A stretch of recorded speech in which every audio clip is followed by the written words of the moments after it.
Hey everyone, I'm Jon Ludwig Hammer, and this is the Fischer Random World Championship Qualifiers. We have some games for you today. We're going to be having a Swiss format open to titled players only. I'm sorry, everyone, but those are the rules that has been decided. And we're going to be playing in Fischer Random.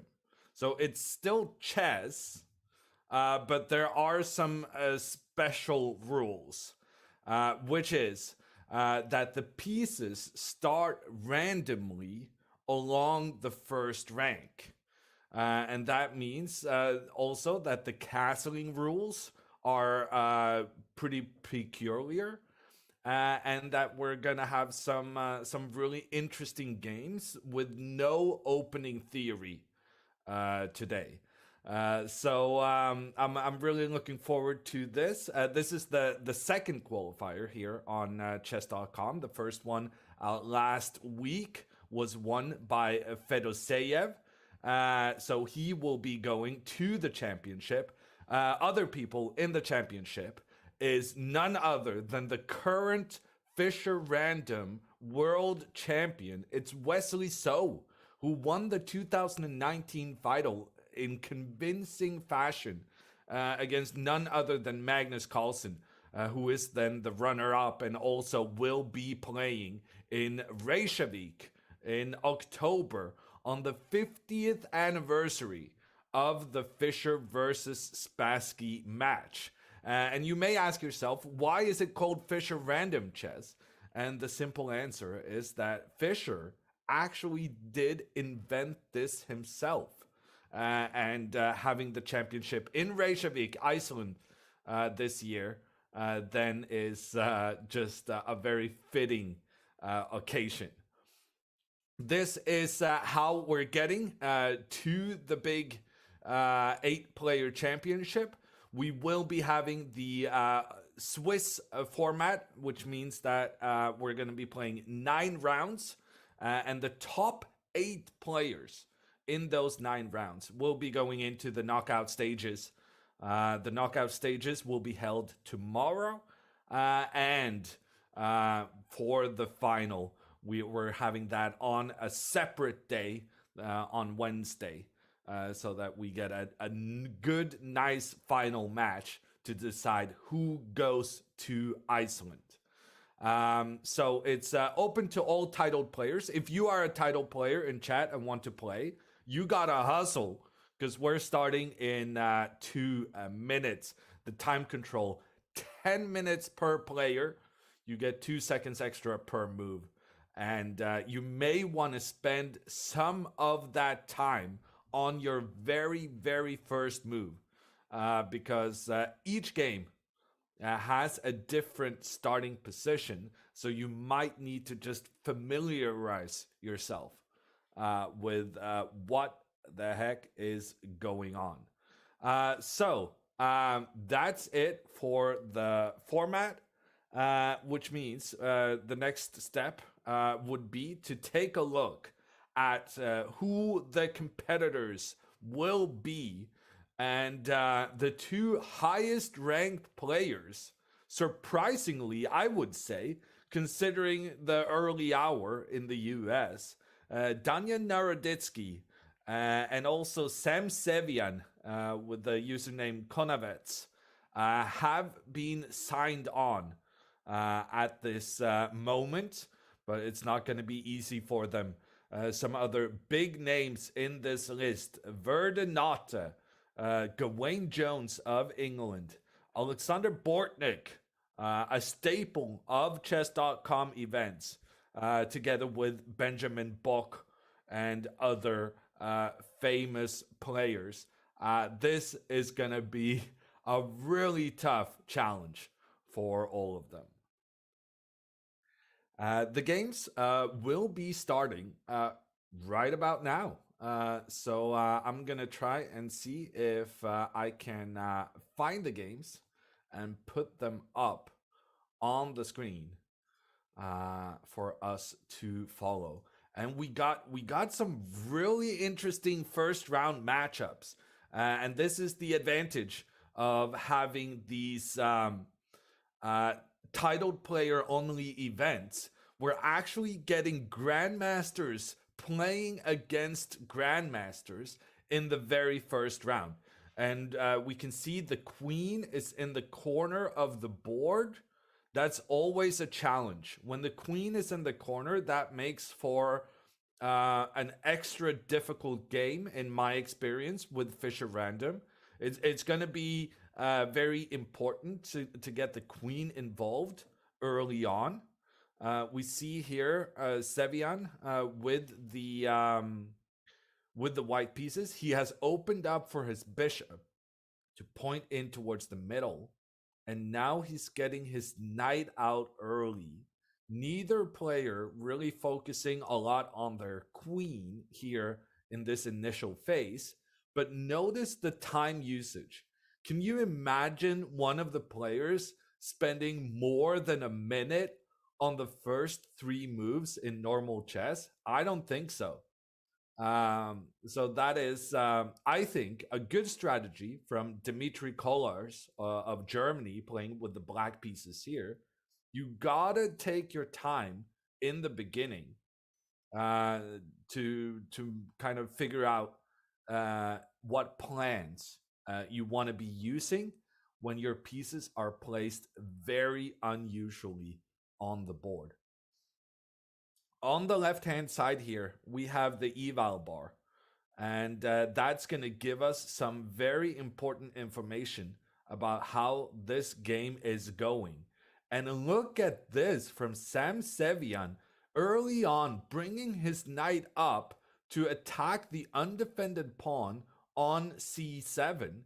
And that actually forces the grandmaster with the black pieces to retreat his bishop to a square where that bishop is not well placed. This bishop now being kind of purely a defender, being blocked by its own pawns in both directions.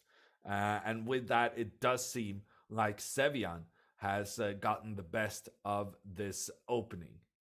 And I'm gonna actually move on to a new game because I'm actually not sure whether all the players use the same opening position. And moving back here and watching Danya Naroditsky against another one of the young German superstars, we actually see that they had a different starting position to the other game. Now, in the World Championship, I do believe that all the games will start in the same round, will start from the same position. But here in this qualifier, each game has a different draw of the position.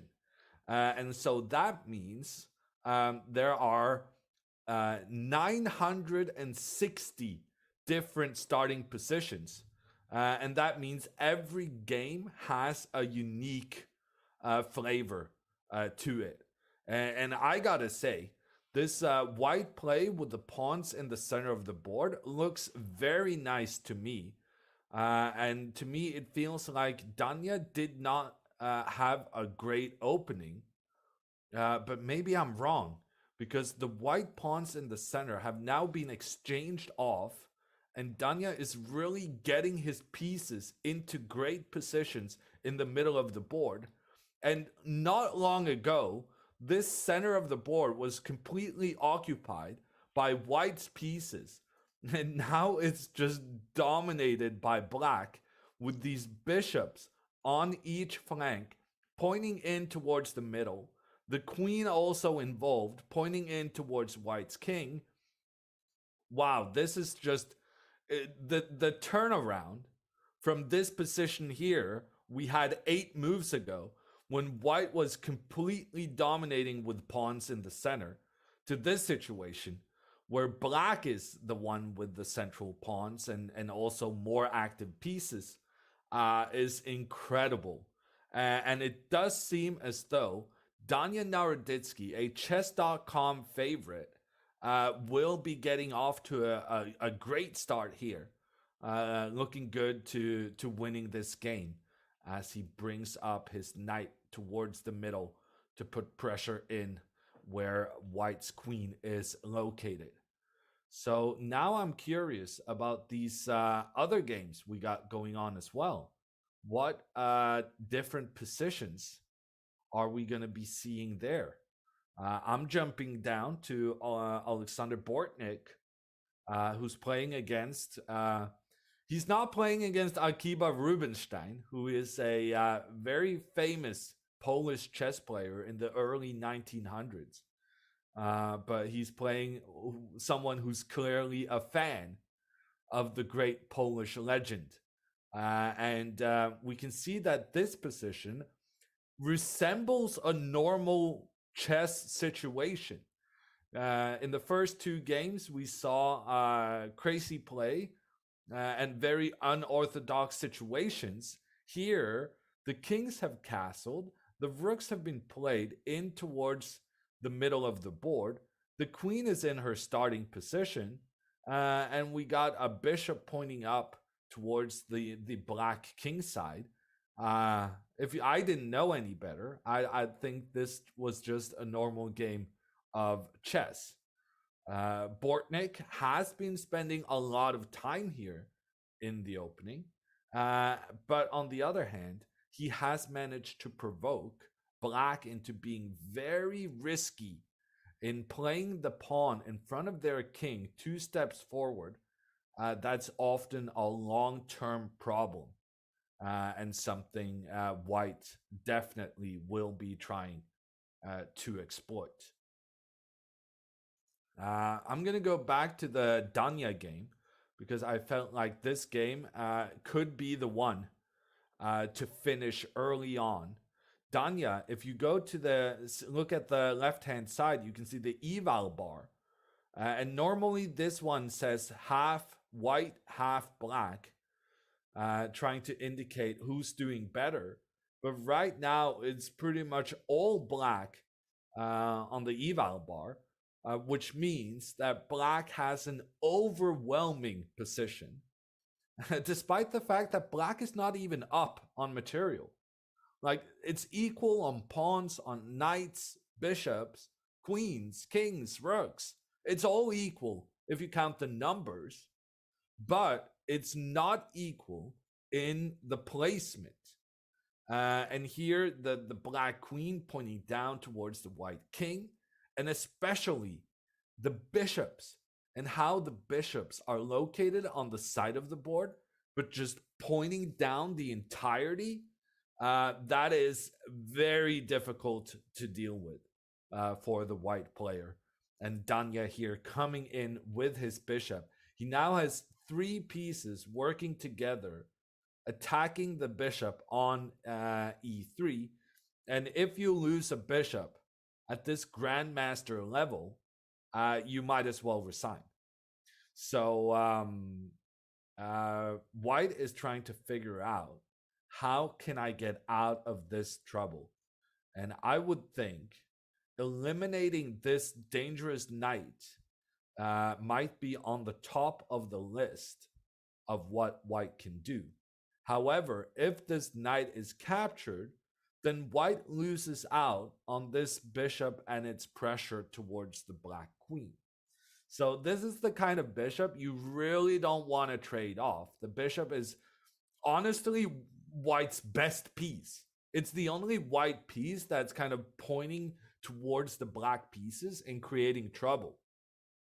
But at the same time, this black knight in the center is just such a menace.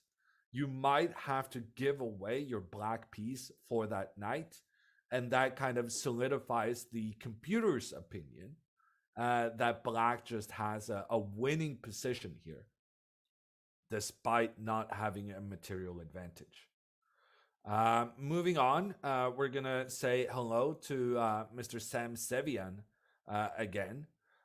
He's in a worse position, according to the computers, despite having a very good situation last time we saw.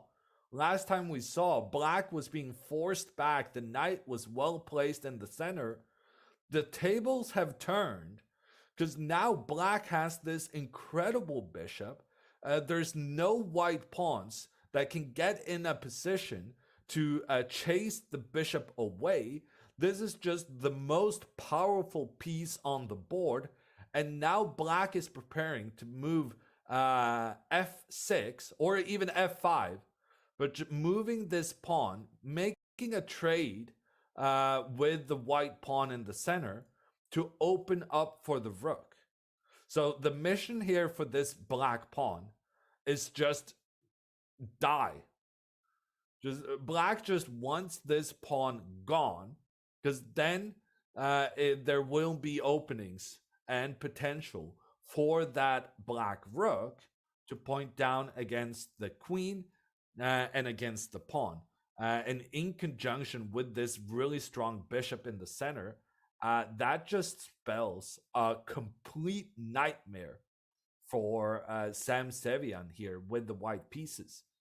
And I think we're going to see an upset in the first round. If you are of the opinion that a 2,700 rated grandmaster losing to another top 100 grandmaster in the world is an upset. So some thrilling action here already at the beginning. I'm just gonna check in on Danya to see how he's doing, and the percentages for Danya has not improved. In fact, they've gotten much worse. But on the other hand, Danya just using his bishop to capture a white rook. That means Danya right now is up a rook in exchange for a knight and a pawn. You would think that if anything, he has improved his situation, having that material advantage compared to the last time we saw this game. But in fact, the engines say, sure, you have a good position now, but it could have been even better. White now is going to retreat the knight and then try and get this other knight up. I really don't see any hope. Ooh, the queen trade. That's very clever. Very clever queen trade, because now the pawn on f5 is in some trouble. The knight is attacking the f5 pawn. The other knight is getting ready to get involved at that same square. I'm not sure Danya can keep this pawn protected, in which case white may be able to survive despite having that rook for knight deficit. And both players also getting low on time at this stage. I'm going to return to the Sam Sevian game. Sevian Konovets fielding the highest rating going into this event, and now also fielding some dangerous intentions with the pawn moving forward to d6. The idea was that white threatened to step up with this pawn and actually trapping the queen. We're going to get that in a replay. For instance, if the bishop were to capture one of these loose white pawns, then white could have gone h6. And it turns out this queen just doesn't have any available squares due to the white bishop and the white pawns working together. So that was an incredible trap, but it was at the same time a trap black had easily spotted, moving his rook forward. Now this queen has an escape square, but not only is that an escape square, it would also be a square that attacks the white pawn that so aggressively moved forward. We have some more moves. The rook coming up, asking for a trade. The trade has been granted. And then after the exchange on the side of the board, the white knight is now able to join the action. And the question now I'm asking myself is, how does this black bishop, currently trapped in the corner, having this own pawn blocking itself, how is this one getting back into the game? And the answer is quite simple. The pawn moves forward, opening up the attack against the knight. White has definitely improved the positioning of their pieces, but I think the main difference now compared to earlier is that earlier this bishop was making a lot of threats towards the white pieces, whereas now all those white pieces that were being attacked by the bishop, they're gone. And so the bishop is a really strong piece, but it's kind of just standing here, pointing out into nothingness. And it's not clear that this bishop will be able to contribute in an attack against the white king, which clearly has to be black's intention at this point. A really interesting position. And it's being judged as approximately equal by the best chess players in the world, which at this time is the computer engines.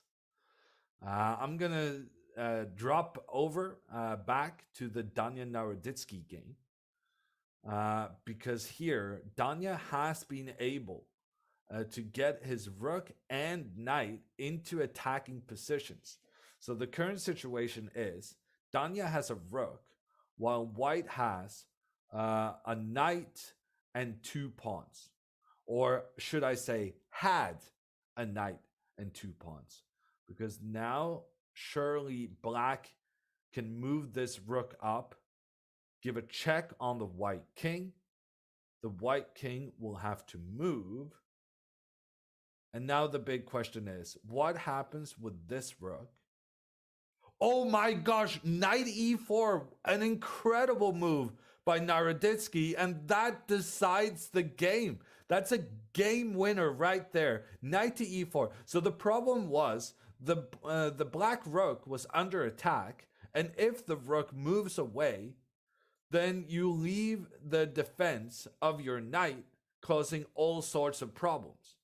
But Danya solved it by moving his knight away from danger in such a way that the black rook cannot be captured, because that capture will lead to the black knight coming in, doing a double attack on the king and on the rook, giving black an extra rook in that situation. And that was such a powerful move. Danya's opponents resign. And that is a great first game in this Grandmaster versus Grandmaster clash. Another Grandmaster versus Grandmaster game is this one, with Sam Sevian holding the white pieces against Dmitry Kolarz of Germany. This has been a back and forward game. Right now, it's equal on material, but white's pawns are really scattered around the board. You have a couple of pawns on the right side. You have one pawn standing completely on its own in the middle. And right now, black had that pressure with both the bishop and queen putting pressure on the white pawn. And seeing as how that pawn was in trouble anyway, Sevian now trying to sacrifice the pawn to lure the black queen away from its defense of the e5 pawn. So in order to capture this white pawn that moved forward, black will have to use the queen for that mission, which then in turn will allow white to capture in the center. And both players are approaching the 1 minute mark. That means this is going to be somewhat of a thriller finish with both players now less than 1 minute on the clock and showing no signs to speeding up. Surely we've got to see some quicker moves here going forward, because this pace is not sustainable. And Konovets now spending another 15 seconds on his move. Remember, they're only getting an additional 2 seconds per move they make. So this time trouble is gonna be devastating.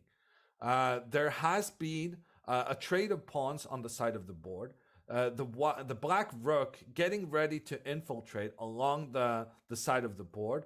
The black queen also wanted to get involved in an attack against the white king. But for now, the white king is looking safe, and the black bishop is looking like a bit of a problem. Because if this bishop moves, the white rook will be able to join the f file and get into the attack in that way. And right now, with both players less than 30 seconds on the clock, the threat is rook to f7, attacking both the queen and the king. And Dmitry cannot find a defense against the rook coming up. Ooh, he just moves his queen, but that was a decisive mistake, says the engines. I'm not sure why. The king can step back, and instead, wow, black resigns. Black resigns. Am I so bad at chess I don't even realize that this was hopeless? What happens if the king goes back? Yeah, that was an abrupt finish, if you ask me. And I'm still not sure what on earth is going on in this position. I'm thinking, still not sure. And what we do know is that black has resigned the game. The game is over, and Sam Sevian takes an important win here in the first round. One of the other games we've been looking at was this really close game between Alexander Bortnik and the Rubinstein fan. And here, the position has really been similar to a normal chess game for the duration of the game, and it's still very much the case. The engines are saying that the position is equal with correct play, but I gotta say, this black king is not looking great right now. It's being surrounded by white's pieces close by. The bishop moving back into defense, that was a clever defensive strategy. Now black can get the queen to f7, just getting the queen closer. No, chooses to move the king back. Now there's a threat. The black queen can try and get in, starting checks against the white king. Bortnik goes back and forth. So Bortnik wants this black king to be blocking for black's queen. That makes a lot of sense. The black queen trying to find another way to enter in towards the white king. And frankly, that strategy is looking very effective. The bishop is forced to move back. Now the queen can come up. Why is the queen not coming up? Both players down to seconds on the clock. They're only getting an additional 2 seconds per move. Bortnik almost losing on time. He only had 0.8 seconds when he made his move. And now the black queen is attacking that white king. The white king has no defenders around it. Rubinstein trying to go back and forth to secure a draw. He's trying to sacrifice a pawn on the side of the board, but he definitely missed that the white queen could go back then. And now make the trade. Should be a draw. Does black want the draw here? Yes, he does. He's going into an endgame, down a pawn. It should still be completely equal. I'm not sure about this strategy here, though, where the pawns are just moving forward without being traded. White has this endgame up a pawn. It's always difficult to win when your opponent has a bishop controlling the light square, so you struggle getting your pawns up. But here, Bortnik has managed to secure the win because he's about to get the pawn on the side of the board. White will then be up by 2 pawns. And because the pawns are so far from each other, there's no way for black to survive. So if these pawns had been closer to each other, that would have been a draw. But because white can now use one of the pawns as a distraction on the side of the board. So this pawn is making sure that the king has to stay over on this side. And then in the meantime, white uses their king to go on the opposite side. And this is true also in this case. So the king tries to go over to the right side, but then white's king goes to the left side and tries to help the pawn forward. And black resigns, realizing that the king cannot block both pawns at the same time. And it's a very, very close game, but it ends up with a win for the favored player, getting that endgame technique in the end. And with that, we do have the first round finished. And we're going to take a look at the standings with the first games over. And we can see most of the favorites winning their game, getting off to that great 1-1 start. But we also saw that we had some Grandmaster versus Grandmaster clashes, which means that this qualifier is just getting even more difficult as we progress. The next round has started, so we're gonna jump into that. And here we have David Navarra, a regular top 50 player in the world. He's going up against Sevian. And let's try and figure out what makes this starting position special. So the queen is pretty far out on the side of the board. Navarra has chosen to push the pawn forward, the pawn that's being protected by the rook. The king is actually in its normal starting position. That is not part of the rules. The king can definitely be anywhere along the first rank, but well, it's about 1 in 8 chance of it starting where it usually starts on e1. Navarra now probably should be trying to push his pawns forward in the middle. There's a big question for Konavets whether or not, well, not whether or not he wants this bishop to get into the game. Obviously, you always want your bishop to get involved, but the question now becomes, how do you get this bishop involved, considering that black has placed all of these pawns in its path? The computer evaluation is massively in white's favor, and I think part of the reason for that is that the pawn on g7 is undefended. Wow, yeah, this is a very important feature to notice when playing Fischer Random games, is are any of my opponent's pawns undefended? And here we can see that this formation with the rook, bishop, and knight unusually placed along the first rank, it turns out the pawn on g7 has no defenders around it, and that pawn could be immediately attacked by the white knight. And that is definitely what former Prodigy is considering.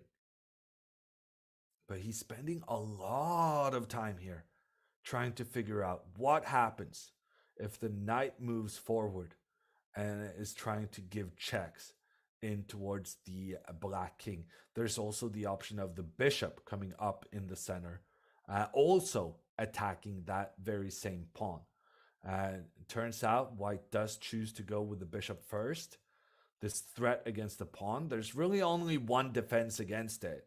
You have to move your own pawn one step forward, and then maybe we see the knight trying to get involved. I don't know.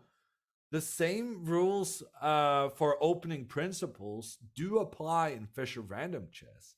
We do want to have our pawns controlling the center of the board. We do want to develop our pieces. We don't want to play the same piece more than once unless it's absolutely necessary. But here, there might be an exception when you have attacking plans in towards the black king. We'll come back to this game later on. First, we're going to stop by Danya Naroditsky, who has managed to get a really nice pawn formation here with 4 pawns defending each other up the board. We do remember that Danya in the previous game allowed his opponent to get really impressive pawns, but then just completely destroyed the center the opponent built. So the question is, will this center be stable enough to keep over time? And I'm going to go with yes, because look at how he has these 4 pawns defending each other up the board on the left side, and then he's got the same thing going on the opposite side. And that means the triangle is complete, and it does seem as though it's going to be difficult to strike down white's pawns for black. We also there saw castling. Let's take a little replay of this situation. So the castling rules in Fischer Random is that the king moves where it's supposed to go. So the king moves either to the C1 square or the G1 square. And the king cannot have moved already. The king cannot be in check. None of the squares the king passes can be attacked by opponent's pieces. But in this instance, the short castling simply means that instead of the king being in its starting position and going 2 squares to the right, here it just goes 1 square to the right and gets the rook on the other side. We're going to be getting more examples of castling in Fischer Random as the day progresses.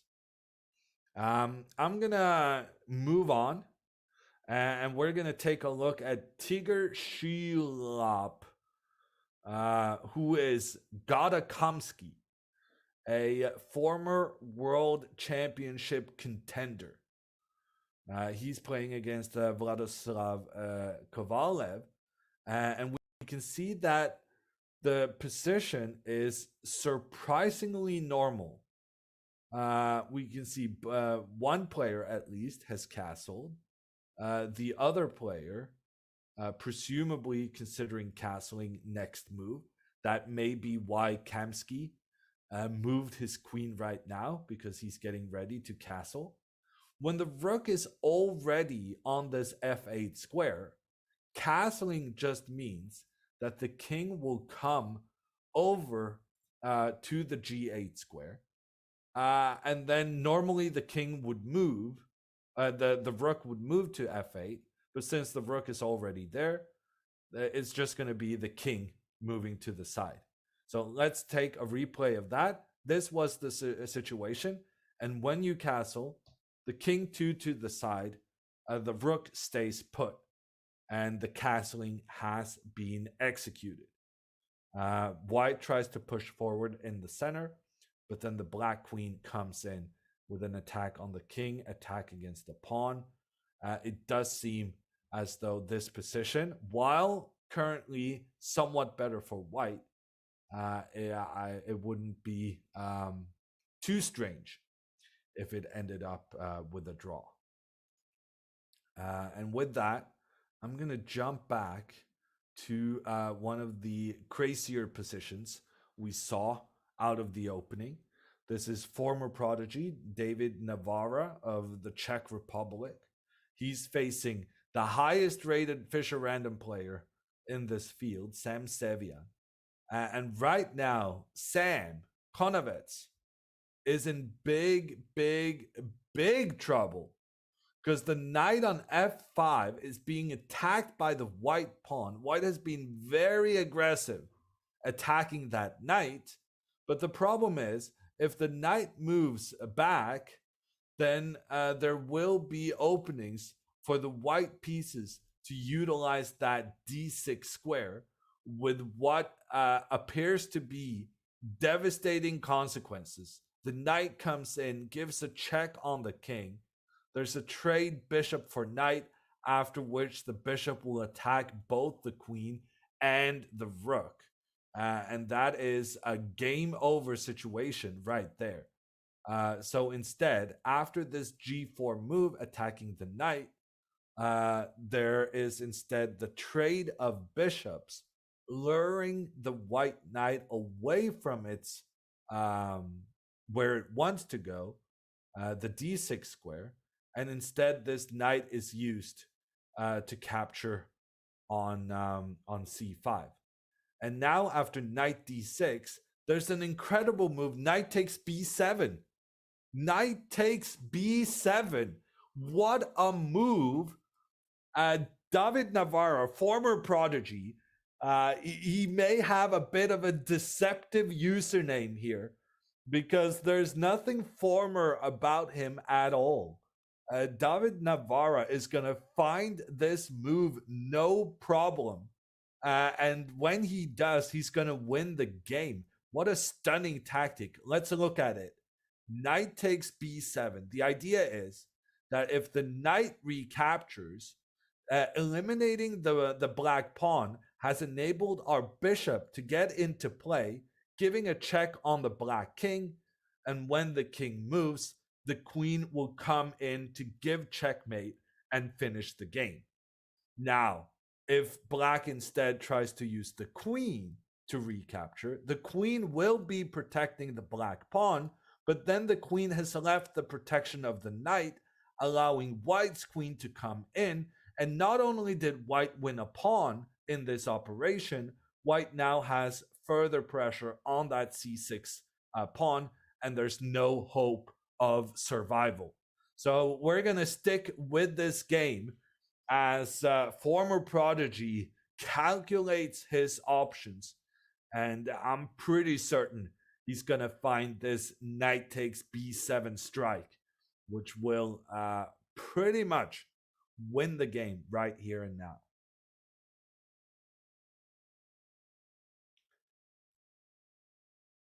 And looking at the standings right now, I can see that one of my countrymen, Elham, is the first to 2 points out of 2, getting an early victory in this second round. But he will not be alone. There are many on 1 point so far chasing that second win in a row. And one of them is former prodigy. And he does not find the tactic with knight takes b7. Wow, I am stunned. I am stunned that he did not play that. But just because someone doesn't play the move you were thinking about doesn't necessarily mean they didn't see it. Because now the pressure against this pawn on e6 is also a massive problem for black. And if black here tries to castle, if black here moves the king over the rook, as is allowed per the rules, then the knight is able to come in and attack both the queen and rook. So black's problems are not over just yet. And Sam Sevian, Konovets with the black pieces under some extreme pressure here right now. I'm going to move to Daniel Naroditsky, and this wonderful pawn position we saw him having earlier with all the pawns pointing up towards the center of the board, working beautifully together. That situation has changed. And it has changed in a bad way for Danya, who's playing very early in the morning US time. What happened to white's pawns? There's only 2 of them left. And right now, there's not enough defenders against that forward pawn, we were focusing so much about, because that pawn is being threatened by none other than 3 black pieces. And now Danya tries to put his rook pointing down towards the black queen, but that doesn't really do anything to prevent black from just capturing a pawn in the middle. Danya right now in big trouble against this international master from Mongolia. Black decides to move the queen away, which is a sensible choice when your opponent puts a rook pointing down towards it. The queen now attacking the bishop, also putting pressure in towards the knight and towards the white queen. The white rook then trying to put pressure on the queen again. A tricky situation. It feels to me like black should try and capture this pawn in the middle as soon as possible. Danya also way down on time, which is very unusual for him. He's often the one causing trouble for the opponent by playing very quickly. Now he's the one in trouble, needing to use the clock as a weapon. And oh my gosh, wow, the bishop moved. And I kind of understood that you cannot take this bishop, because then the white rook will capture the black queen. What I did not realize is that black could ignore the queen and instead capture the pawn in the middle, opening up for the black rook to attack the queen. And after the trade of bishops, both queens are under attack, and so black has managed to win a pawn no problem in these complications. That was some really clever play from black, and it may give black the win in this game. And now Danya choosing not to capture the pawn on e4. Oh yeah, he couldn't, because then his rook would have been in trouble. So Danya is now down by 2 pawns. He's down on time. There's actually just nothing good to say about white's position. It's just a complete disaster. And here black is trying to get their queen up, trying to go for the back rank checkmate against the white king. And here queen takes c5. Queen takes c5 would have won the game. Wow, a big missed opportunity. Danya thought that there's no problem along this back rank, despite the white king being trapped in the corner. Danya thought, I can take back the pawn that I'm down. But here, black had the option of capturing the white knight, forcing white's rook off the back rank, and then the black could come in for the checkmate. That would have decided the game right there and then.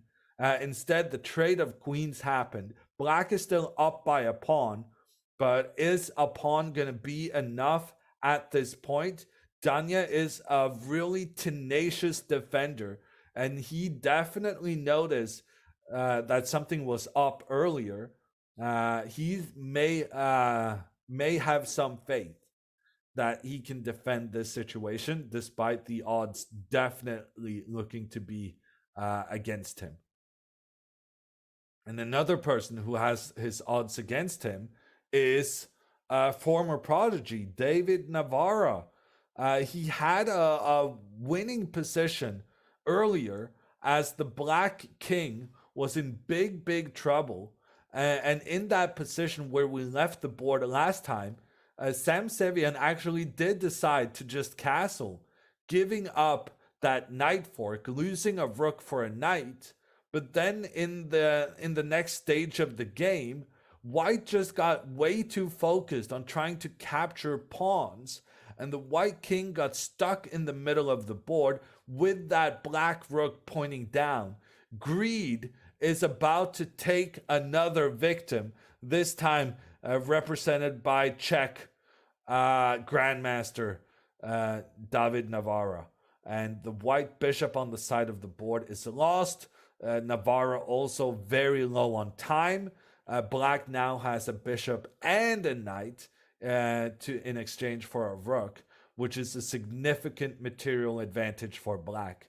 And this game, which looked destined to be a big win for the Czech player, is instead going to be a bitter loss, coming in from a position he really, really should be winning. And for instance, we talked about this opportunity he had to sacrifice his knight on the b7 square. He's going to be regretting not finding that resource, as he will have to resign this game. He's now down 3 minor pieces against a rook, and there's just no hope for white to survive. I'm gonna go back to those we do think has a chance to survive. That is Naroditsky, down a pawn, down on time, but he has so much pace in him that you can never discount him, even when he is facing time troubles. And right now, white has a very simple plan of trying to get this knight up along the side of the board, trying to go after that black pawn on a7. Black, in return, is trying to go after the white pawn. But right now, I don't see what prevents Danya from just getting his knight up and capturing that black pawn. It does seem as though Danya Naroditsky is going to make a miracle save here. I still don't see him winning the game, being low on time and having being down a pawn. But I do feel he's very close to securing a draw, which would be a big success considering what has happened. And with that win for Konovets, we see him retaking the top spot in the tournament. Danya seeming a bit insecure again as he retreats his knight.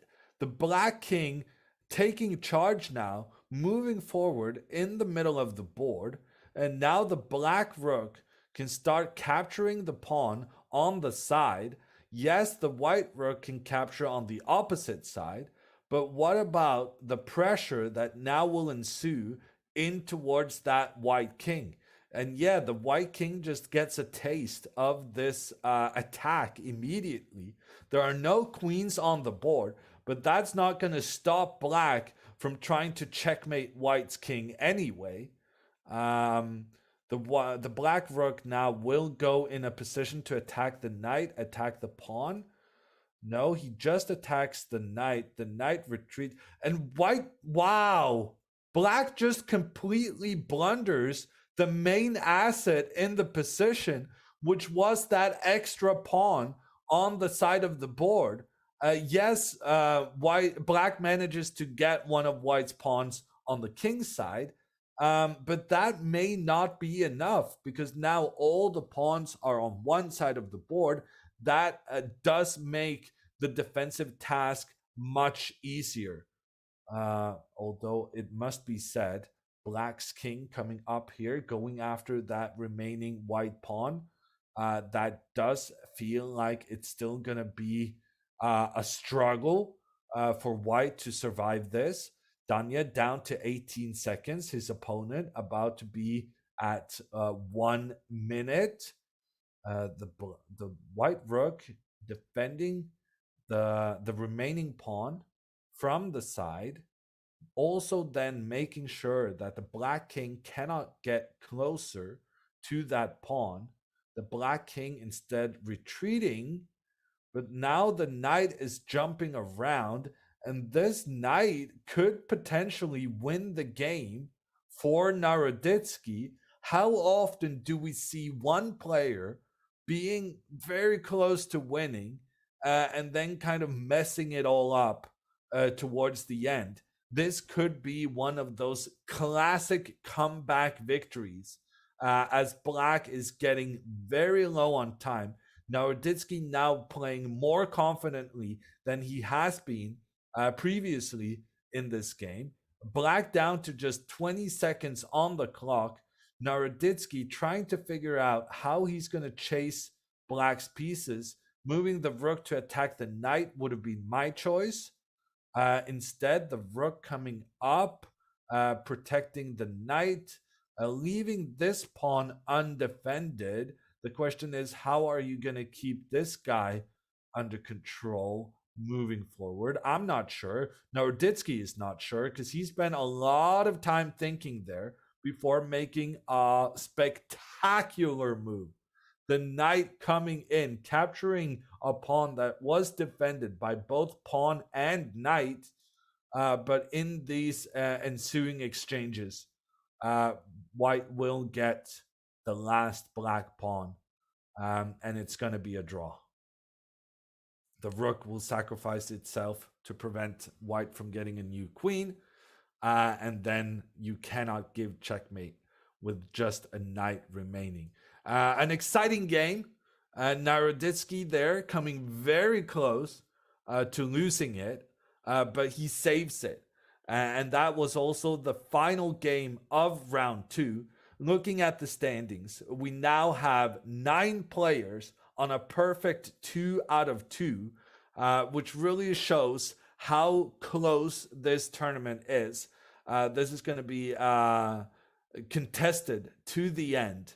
And with the third round starting out, we're going to take a look at one of these games that features grandmasters with 2 points each. And I gotta say, this is a pretty classic looking position. The queen is in the center of the board, the bishops pointing in the same direction. We learned from the previous round that we should always look out for whether one of the pawns is undefended in the starting position. But this is not one of those situations. Every pawn is defended, and we can see both players basically just copying each other out of the gate here.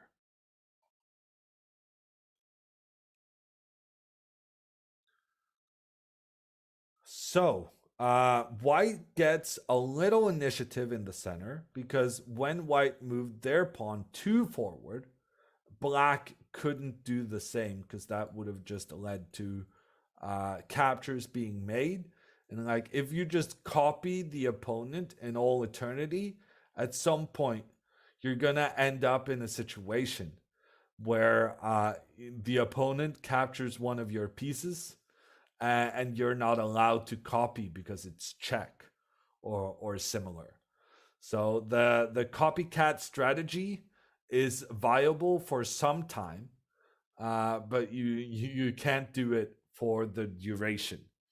And therefore, Alexander Lenderman here with the black pieces, he has chosen to play all the same moves as white with one exception. And that one exception is the placement of the pawns in the middle.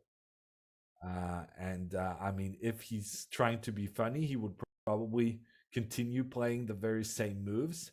Instead, he moves the rook into the center of the board. White can now castle queenside, which would be funny. Funny but bad, because then you leave the pawn on g2 unprotected. But yeah, white should probably just here try to advance their pawns up in the middle. This is very reminiscent of just your average Italian opening. And they're basically just playing a normal game of chess. And while that is perfectly acceptable in a chess broadcast, in a Fischer Random tournament, I do want to see some weird positions with both players spending a ton of time initially. So I'm going to jump on to a different game. This here is Elham, Abdul playing against Vladislav Kovalev.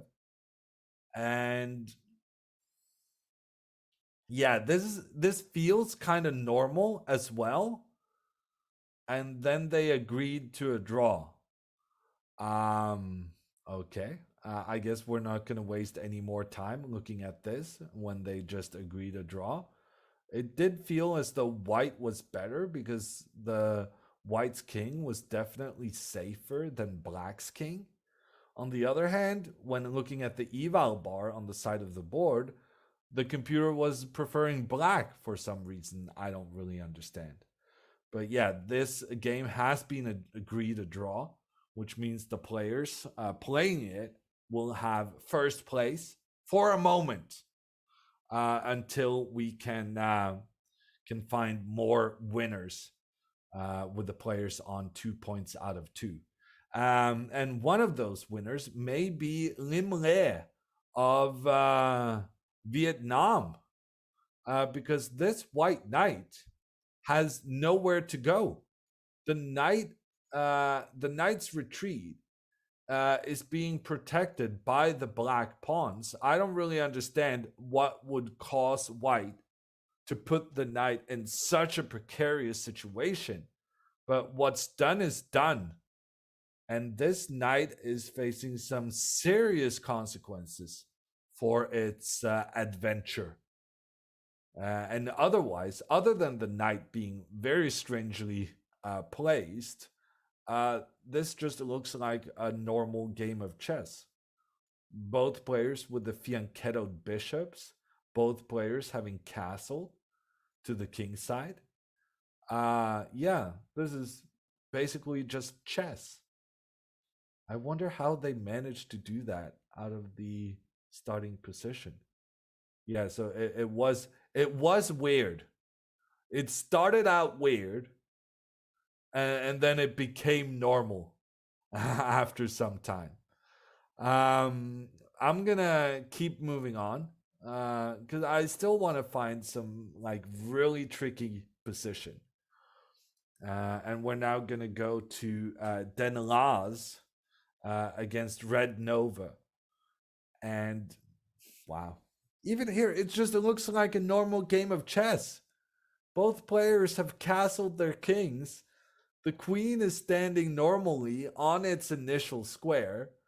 There's, some maneuvering with the knights on the side of the board, but that's fair enough. And yeah, we're just having some normal games of chess. That being said, this normal game of chess is going to be won by the black player. And that is quite simply because white is lacking a pawn. This rook, yes, it has a half open file pointing down, but you'd rather have a pawn than just losing it for nothing other than having your rook pointing down. So this does look like it's going to be a win for the black player. I'm going to go back to see if Lim Le of Vietnam can win his position. And the answer to that is yes, he can. He has just captured the knight on h6.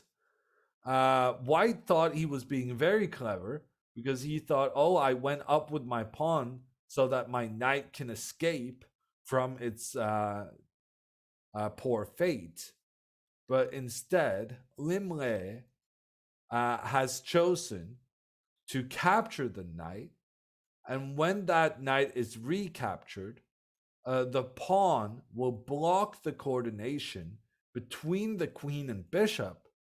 And so instead of having a knight trapped on the side of the board, it's going to be a bishop trapped instead.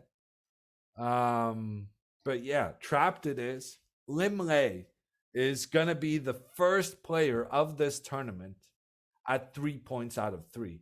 A big accomplishment for him. There's just no doubt. The recapture has been made. The bishop has been trapped. And wow, quick moves from both sides here moving forward.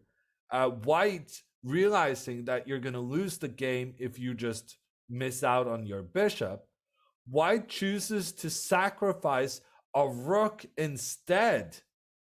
What a play. So now the bishop has been saved, but white had to give away a rook to make it happen. On the other hand, like, black's king is quite poorly defended. And you could see white managing to make something happen here, with the king being in such a precarious situation. This previous move from black is opening up between the queens. The queen can capture on f6, but then the black queen will just get into an incredible attacking position against the white king. So yeah, that's probably not going to be the answer to the problems. Instead, I'm not sure what instead. Maybe just capturing the pawn in the middle, and then you can try and push that pawn forward later on. Wow. I mean, white is here willingly accepting a queen trade when you're down an entire rook, and still the engines, the computers, are saying, well, this is not so clear, because the knight on e7 is actually trapped.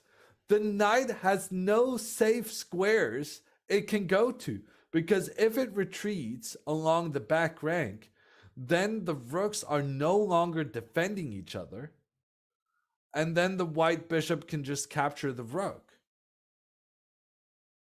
And if the knight tries to move forward instead, then white's bishop comes in and attacks down towards the black king. Incredible stuff. So the knight is actually lost. The rook will have to save itself and then protect the knight. But then we're going to end up in a situation where white has a bishop in exchange for a rook, which is so much better than what it was looking like just some moments ago. I mean, we thought the white knight on the side of the board was just being lost, and now somehow white has managed to get a situation where he's about to get his bishop up in the middle of the board. Both bishops working together.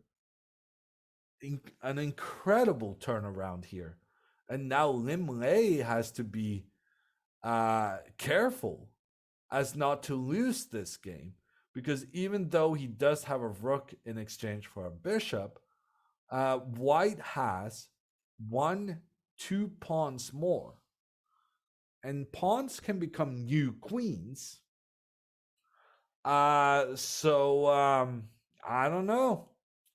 I think a bishop and 2 pawns can be just as good as a rook.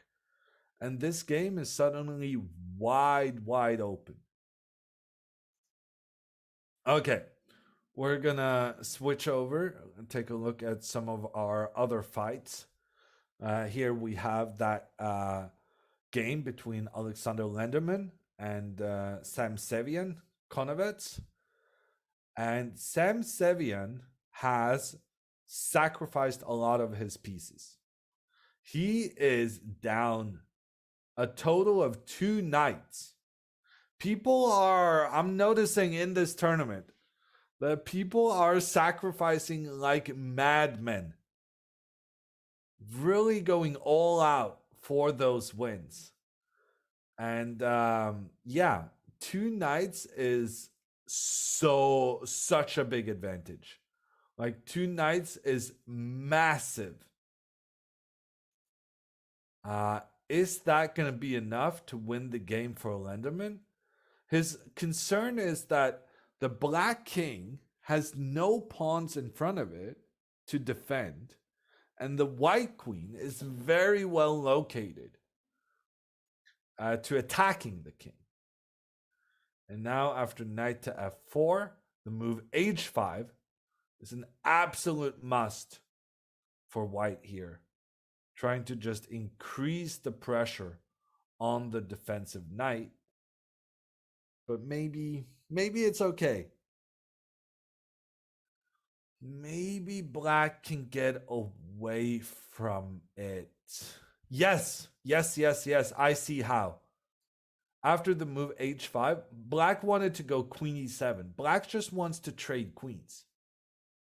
That is absolutely the number one priority. And in order to avoid that queen trade, Konovets chooses to first get the bishops off the board and then move his pawn up to attack the white knight. However, Lenderman just is unfazed. He just accepts the trade. Well, he accepts that his knight is about to be lost. Oh, no, he doesn't accept that because it's checkmate. Brilliant play from Lenderman. Brilliant play. If the knight was captured, the queen would come in for the checkmate, the queen and rook working together for black. Instead, the rook has to move up so that the king can find shelter. The knight on g6, presumably being lost right now. I don't really see how that knight is going to be rescued, but seeing as how black is up by 2 pieces, losing one knight is not that big of a deal, because you're still going to be up by a bishop. So Lenderman, he just says, you're welcome, come have my knight. That's going to enable me to make a trade with your rook. I'm just trading down to an endgame where I have a bishop against a pawn. And yeah, let's just say a pawn is no competition for a full bishop. So Lenderman about to get a big win here. Konovets actually choosing not to capture the knight, realizing that his best hope is to keep black stressing about the safety of the king. And actually, this is very clever. This is very, very clever. Because now if the king goes and blocks the pawn, then the rook can come in, attack the queen, and attack the bishop at the same time. And when the rook comes up to attack the bishop, we're also going to be threatening the black king, and it's a bit of a nightmare, a big turnaround there. So instead, when the pawn moves forward, the king retreats. And I mean, there's absolutely no way Lenderman is going to give away this game having a bishop and a knight more than his opponent.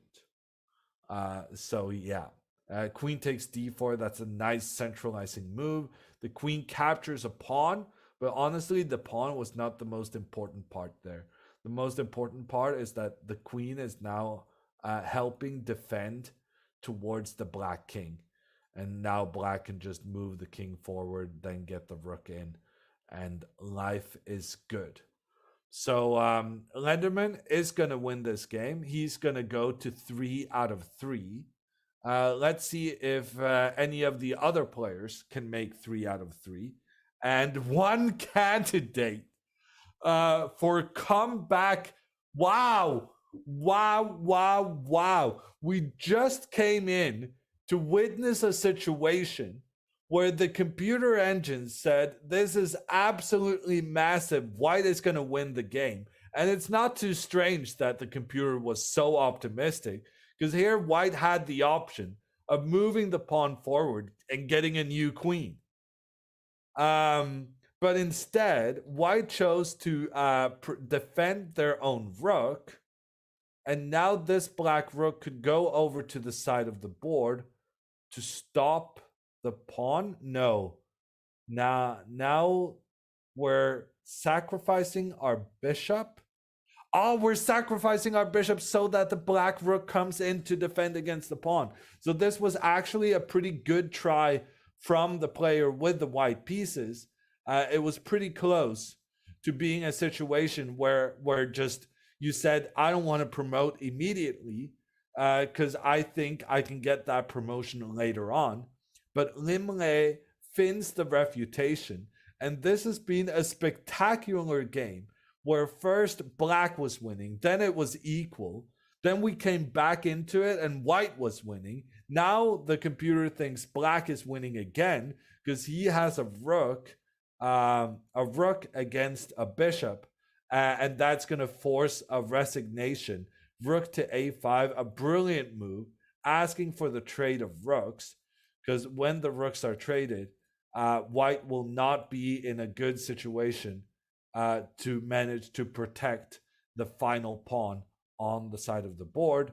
And if you don't make the trade of rooks, black's rooks will be winning the white bishop, working together, pointing against the bishop and the king. So Limley, he makes it to 3 out of 3 as well. Let's see if there's one more player we can get to that square. And right now, that's looking like it's going to be Daenerys, who has no flag, but he does have the IM title. And what more is that he has 1, 2, 3 pawns and a rook in exchange for a bishop. And that is just completely hopeless. And that's why Red Nova chose to resign this game. So that means we have another one on 3 out of 3. And that might be it. The last hope for a 3 out of 3 is Pranav of India. And I was thinking, well, he's not going to make it because he's up against the great Danya Naroditsky. But in fact, Pranav has 1 pawn more than his opponent. In addition, he has the bishop pair. And Danya, yet again, way down on time. Danya just has 16 seconds left. In addition to a problematic position, Pranav could make it 4 players on 3 out of 3. He goes for the trade of bishops here. Danya then could use his queen to start capturing white pawns, but he was afraid of the white queen infiltrating towards this knight and king black has. The question now is, how do you exploit it? Rerouting the bishop feels like a very effective strategy here. Bishop b7 should be a winning move here and now for the white player. Bishop here, also a great move. The king is in deep trouble. The bishop needs to block, but then we just make the trade. If the knight recaptures, then queen d6 is checkmate. So therefore the king has to recapture, but then the knight is left undefended. White now up a bishop and has this pawn on the side of the board that's trying to go up and become a new queen. The bishop coming into the center.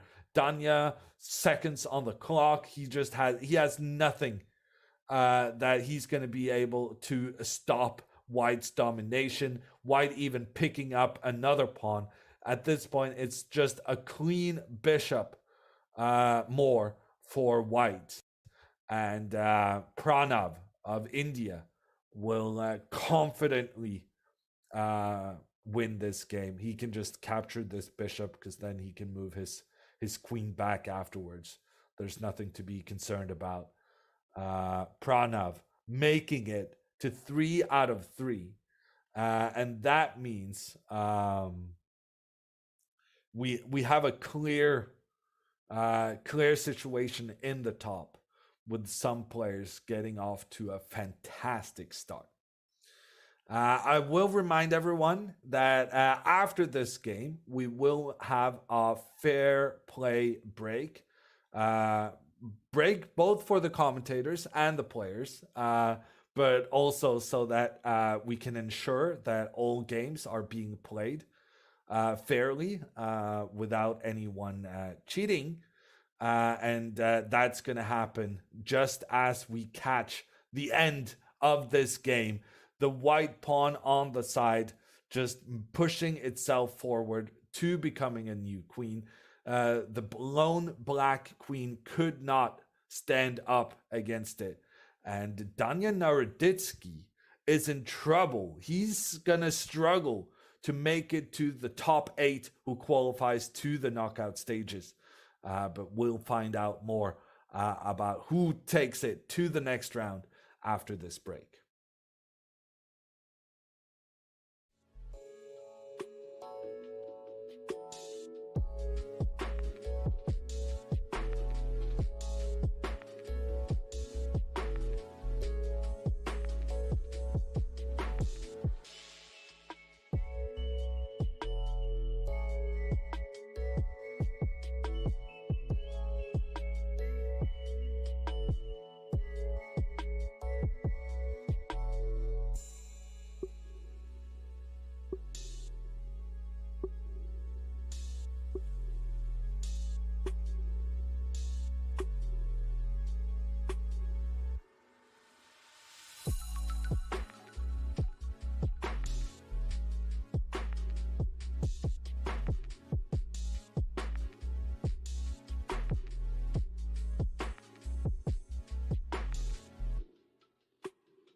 After the worldwide qualifiers, we're closing in on the Chess.com Global Championship, and it has $1 million at stake. It's returning on September 14th, when you can watch some of the greatest chess players on the planet compete for the title of Chess.com Global Champion and some serious bragging rights.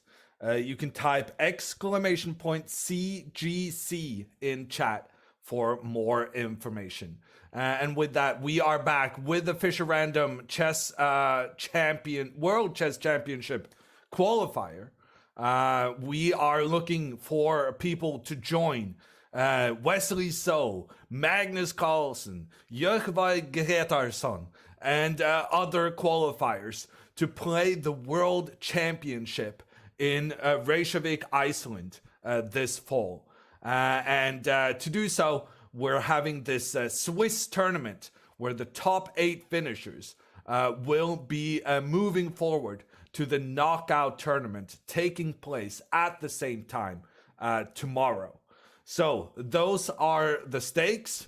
We're fighting for a world championship title, and we have some players who have made it so far in this tournament that they're on 3 out of 3 points. And we just got to jump straight into the action. And this time we're looking at Alexander Lenderman going up against Lim Le of Vietnam. But Lim, he's actually living in the US. So in many ways, this is a bit of an internal struggle there. And I've noticed in the previous game we watched of Alexander Lenderman, he is very keen on copying the opponent's moves in the opening, and he's choosing that very same strategy here as well. I'm just going to move back to the start of the game, e4, e5, just copying the pawn move. Knight forward, knight forward, knight forward, knight forward. Yes, here he couldn't copy the move, so he made the trade, but then he did the very same plan right afterwards. And both players castling their kings with these special Fischer Random castling rules. And now we've gotten into a situation where almost all the pieces are identically placed, and Lenderman, frankly, can be rather happy with the outcome of this opening. It's a position where white is slightly better because white has this rook controlling the open file in the middle of the board. But otherwise, life is good for the black player. So I'm going to jump on to something where I feel like there could be more action happening early on. And that is our other duel between the players on 3 points out of 3.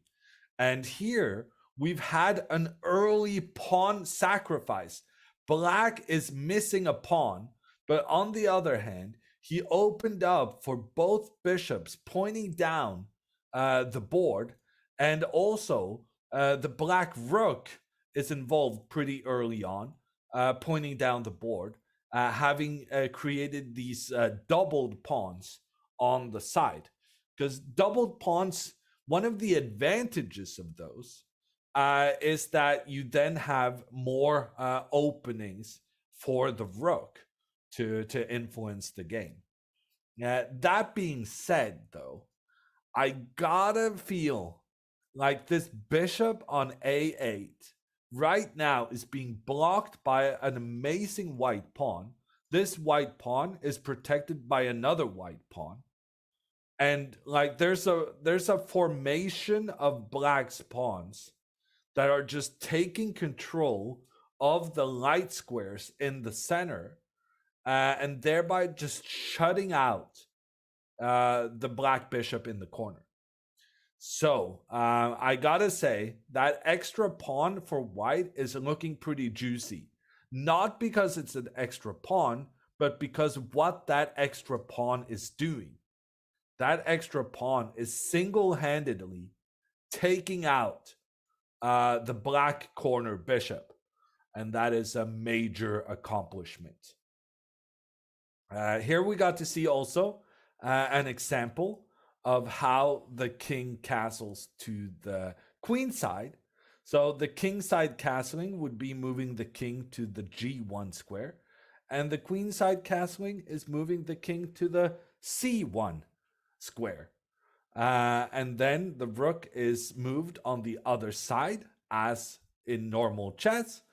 But in Fischer Random, then it makes for situations like these where the king and rook just trades places. Black is trying to put pressure on this white pawn for the aforementioned reasons, because this pawn needs to be eliminated in order for black's bishop to come into the game. And naturally, then white is not inclined to kind of help out eliminating their own pawn. White just continues giving this pawn very good protection. And moving forward, white will also have their knight up in the middle.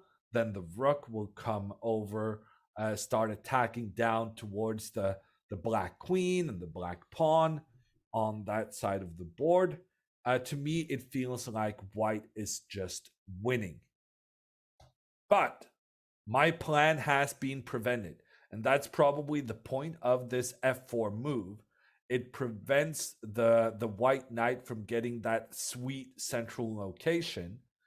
Daenerys then retreats one of his knights so that the other knight can follow. The idea being that the rooks wanted to point down towards the black queen, but now black gets a very favorable trade of the dark squared bishops, because now black is creating a situation where white has no control of this d4 square, and black would really much like to maneuver one of their pieces to that square, where there are no white pawns that can position themselves to chase black's pieces away. So I'm thinking knight to a3 here must be the move for white, because then knight to c2 afterwards means that we can have some control of these squares in the middle. And that's also the move chosen by Daenerys. This is one of the top games of the tournament right now. But interestingly, it's one of the games without two grandmasters playing. Both these competitors are international masters, showing the big boys how we play in this Fischer Random event. So kudos to them for showing up, showing off their skills and beating the grandmasters thus far. Okay, I'm gonna jump on to more games, and what has caught my attention is Miss Honig. He is going for the win here against Red Nova. And I believe Red Nova is a Wonder Liang, a grandmaster from the US. And he is in trouble, I wonder, with the black pieces, according to the computer. But I gotta say, this position is very unclear to me. Why is this so obvious that white is doing so well? Because they have the same amount of pieces each, same amount of pawns and knights and bishops. Black even has pressure against this pawn on c4. And as far as I can tell, white has no way of protecting this guy. So why are the computers then so adamant that this is basically a hopeless situation for black? And I mean, I gotta say, rook to e1, it just feels like the most obvious move on the entire planet. You want to use your rook to point down against the opponent's king. Just because there are no queens on the board doesn't mean that the king is safe. And this was also Ms. Honeck's choice. The rook coming in, giving a check on the king. The king has to move away. And now that king should not be left alone. We do have the opportunity for another check. The bishop coming out, putting pressure on the king. That has to be the right move for white. And yet, Ms. Honeck is yet again taking his sweet, sweet time on this decision. If I was playing with the white pieces here, my bishop would be out on the edge so fast. A check against the king, forcing the king further into the corner. It has been rejected by Ms. Honeck. And now, after the trades in the middle, so white captures the pawn, there's a trade of bishops, and then the black knight captures the white pawn. This is the current situation. And it's equal on number of pieces, but one of the main spots where it's not equal is the placement of the pieces. And I'm thinking in particular of this bishop on b8, which is being blocked by its own pawns in every direction. And like normally, at least the bishop has 4 directions it can go to. So it being blocked in 2 directions is bad, but it's not the end of the world. Here, it kind of is, because this bishop doesn't have the opportunity to go backwards. So it's being blocked in every single direction it has available to it.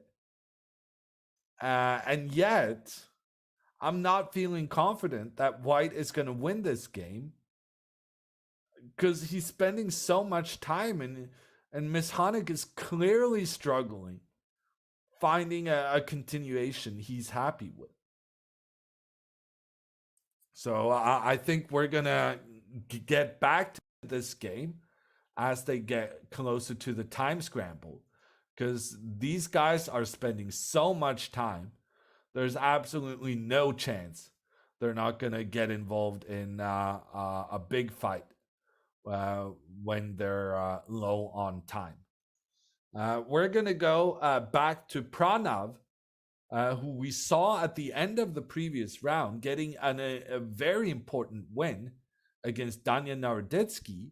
Now Pranav is sacrificing, and he's sacrificing well.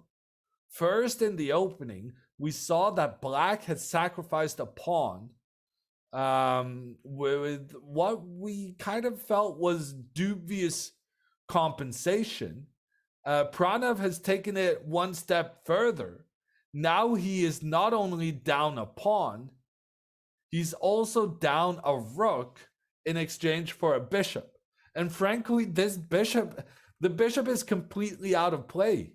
This bishop is just not doing anything. It's being blocked by white's pawns. So essentially, white has a rook and a pawn for a bishop that's not doing anything. And yet, the computer engines are actually preferring black's position here. They're saying black is going to win this game, which would be just a crazy outcome, given how much Pranav has sacrificed. But the thing is, we're not counting the pieces you sack. We're counting the pieces you're attacking with. And right now, the black knight and queen and rook working together are just causing so many problems in towards the white king that white is about to lose this game despite having such tremendous material advantage. This has just been an incredible game by Pranav. Yeah, he's going to win it. I don't fully understand how he's going to win it. I just know he's going to win it because the computer tells me so. And I think part of the idea here is that if white tries to get this rook pointing down, getting involved in the position, black's knight will get involved, check on the king will have to move away, the king will then be placed on the same diagonal as black's queen, and then I was talking about this useless bishop in the corner, and this bishop is going to say, who's useless now? I'm going to sacrifice myself in the middle of the board, just getting into play at the most opportune moment. And this bishop cannot be captured by the white pawn, because then the queen, it has opened for the black rook to support the queen, and the queen will come in and in conjunction with the knight deliver checkmate in the corner. What a play. And shame on me for saying that the bishop in the corner is useless. That bishop is going to be the deciding piece in this game. That bishop is about to get involved on a square that's completely protected by the white pieces. But the bishop just doesn't care.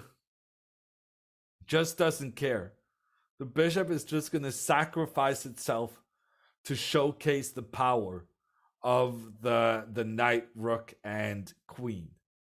And Daenerys has been thinking about this situation for 2.5 minutes now.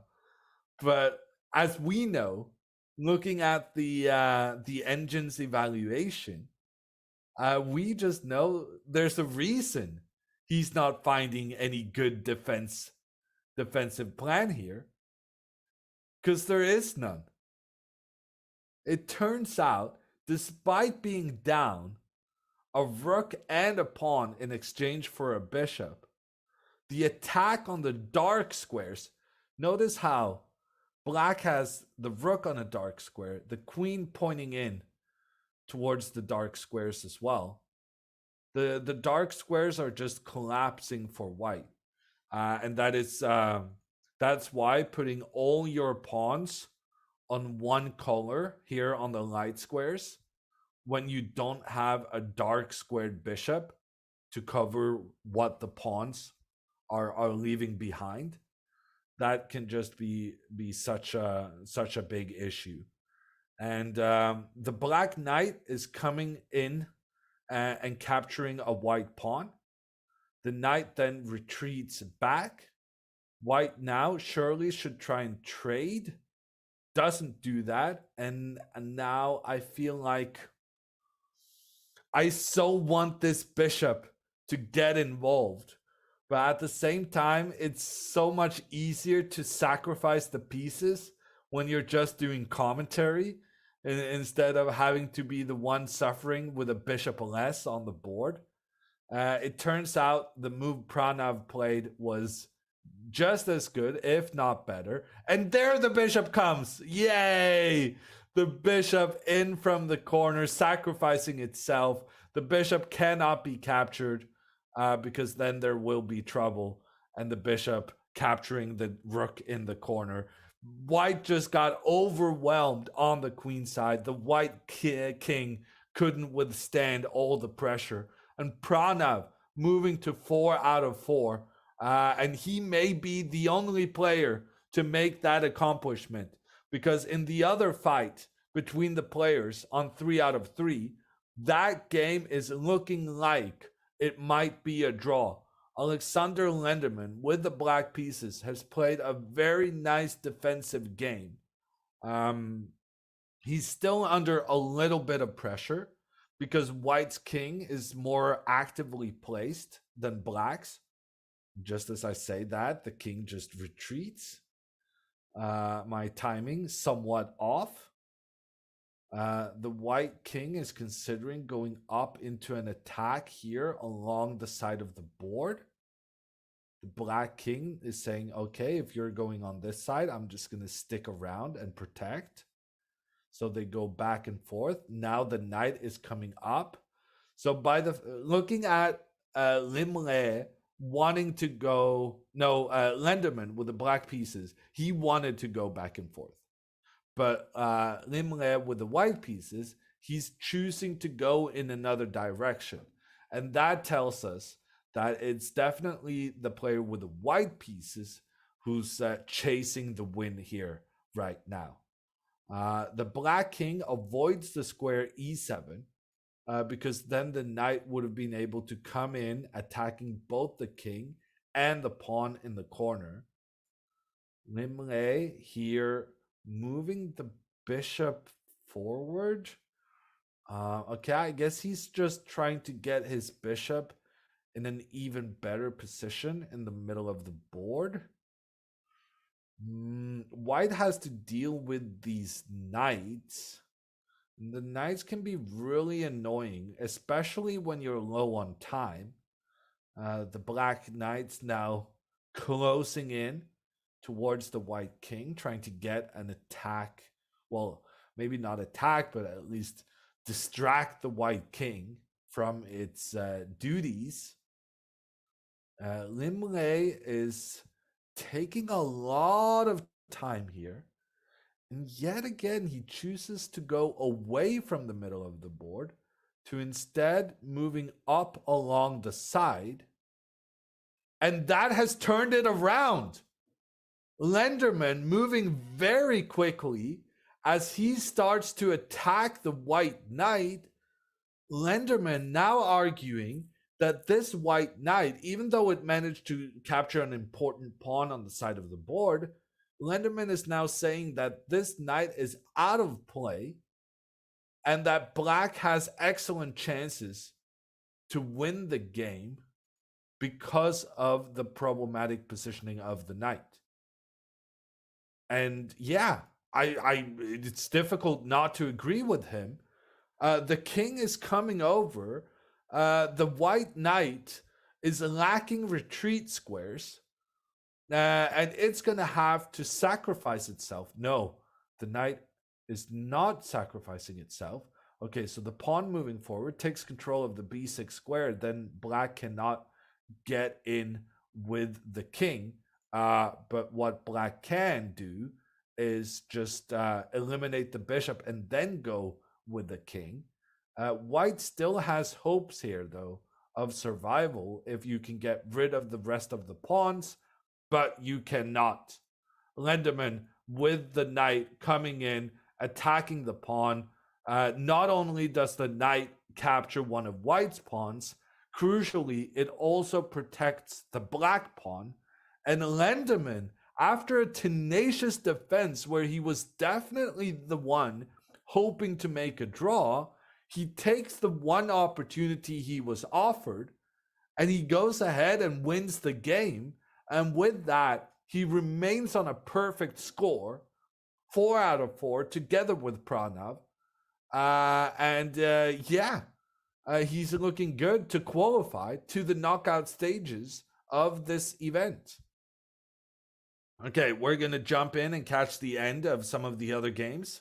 Here we have, with the white pieces, Benjamin Bok. Benjamin has a rook and a bishop in return for a queen. And that's going to be a draw because the rook is defended by the bishop. The king is defending. So the king defends the bishop defends the rook. And that should be enough to make the draw. But Benjamin, having just 10 seconds left, why is he allowing the black king to move up the board? I'm not sure that was the play, but black chooses to go with the king back again. This is the formation white is relying on. The rook defended by the bishop. The only thing white needs to be careful of is that every time black puts the king on the c6 square, where the king is putting pressure on the rook needs to go elsewhere. So now Yeah, every time the king is not on, yeah, so here do not go rook b5. Oh, you can go rook b5 because you can. No. Oh yeah, no, the pawn endgame was under control in that instance. And now with the rook moving back, the crucial thing here is that both the bishop and the rook is controlling the square in front of the black pawn so that the pawn cannot move up. No, but here, like the coordination of white's pieces has been hindered to some extent, and now this black pawn can continue past that square I said was so important. Black is definitely making progress here. I'm not liking Benjamin's defensive display here. But the computer evaluation still claiming this to be an equal position. Black is making progress though. The pawn making its way up the board. Now the king can get involved as well. And wow.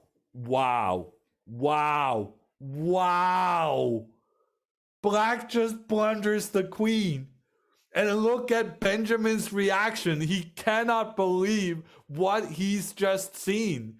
He was under pressure, down a queen. He was feeling like he was going to be able to hold the draw under pressure.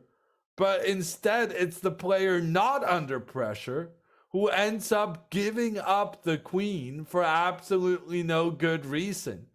And with an extra rook, there's no problem getting the checkmate. And what a devastating loss for the German player who simply just gave away his queen. That is one of the craziest things I have ever seen. And that is going to be the final game of this round. And Benjamin Book, if I may say so myself, takes an undeserved victory and is still in the running for getting into the top 8. But now we have the next round, and we do have our top board. These two players on 4 points out of 4, and it's a reasonably normal position because the queen is on its normal location, the bishop is on its normal location, as is the rooks, and frankly the king. It's pretty normal that the king ends up here on the side of the board.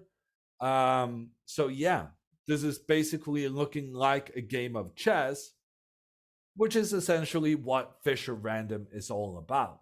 You get an unusual placement of the pieces from the start, which means you cannot rely on opening theory. You cannot rely on openings you've studied ahead of time, but it's still the same game. And people who are good at chess are good at Fischer Random because the pieces move just the same. And here from the beginning, we have a situation where all the pawns in the middle have been exchanged off. White slightly better because white has this pressure against the queen. White got the knights involved pretty early on. And that is a sneaky move from the black player. Wow. Queen to d6, very clever. The queen and bishop pointing together up against the white king. So if white had castled here, then it would have been checkmate on the side of the board. And castling was clearly what Lenderman, Alexander Lenderman, with the white pieces, was trying to do. Instead, he's just going back with his knight, the knight defending where there was some pressure. And a draw has been agreed. Wow, that is disappointing. A draw has been agreed here as the queens were about to be exchanged off. The computer actually suggesting that this was a significantly advantageous position for black. It's not really clear to me why that is, because after the queen trade, it does look pretty equal. But I guess white struggling to get the rook and bishop into play may have a role in. No, here, bishop g4. Bishop g4. That would allow black to give white doubled pawns because the knight cannot move without the other knight being lost behind.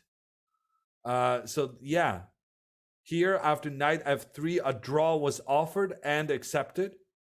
But after the trade of queens and then bishop to g4, there's nothing white can do to prevent the bishop trading itself for the knight, after which white would have isolated doubled pawns, which is like the worst thing you can have in chess.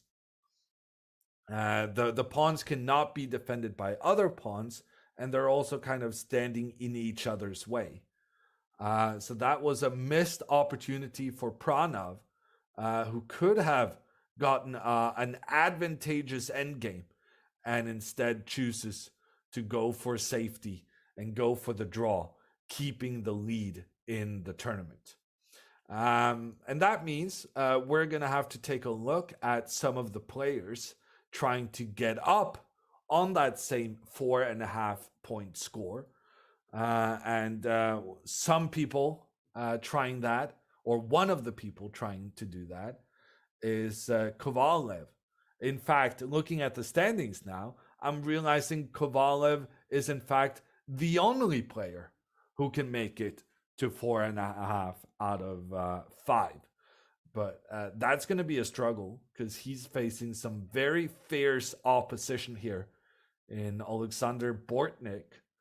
The position right now slightly better for white, seeing as how white has this rook pointing down on the side of the board. But other than the white rook being better placed than its opponent, this is looking very, very equal. And with that latest move, Bortnik is preparing to go queen to a4, putting those queens up against each other. Kovalev, of course, saw black's plan, so he chooses to go for the trade of knights. The idea being that if the queen now moves forward, the knight comes in with a checkmate on the black king. So yeah, black needs to be careful, mindful of that threat. Instead, this knight should probably be captured immediately, I would think. But Bortnik, what a move. F5. So not only does black not do anything to deal with the threat against the b6 knight, he's also kind of creating space for his king? Or is he trying to continue forward with that pawn and opening up for his rook? Yeah, that might be what he's doing. He wants to continue forward, opening up for the rook against white's king. Very, very interesting play here. And I gotta agree with him that these knights pointing up against each other, that was definitely not something black needed to be concerned about. Because if white now makes the trade, then that would open up for black's rook along the side of the board.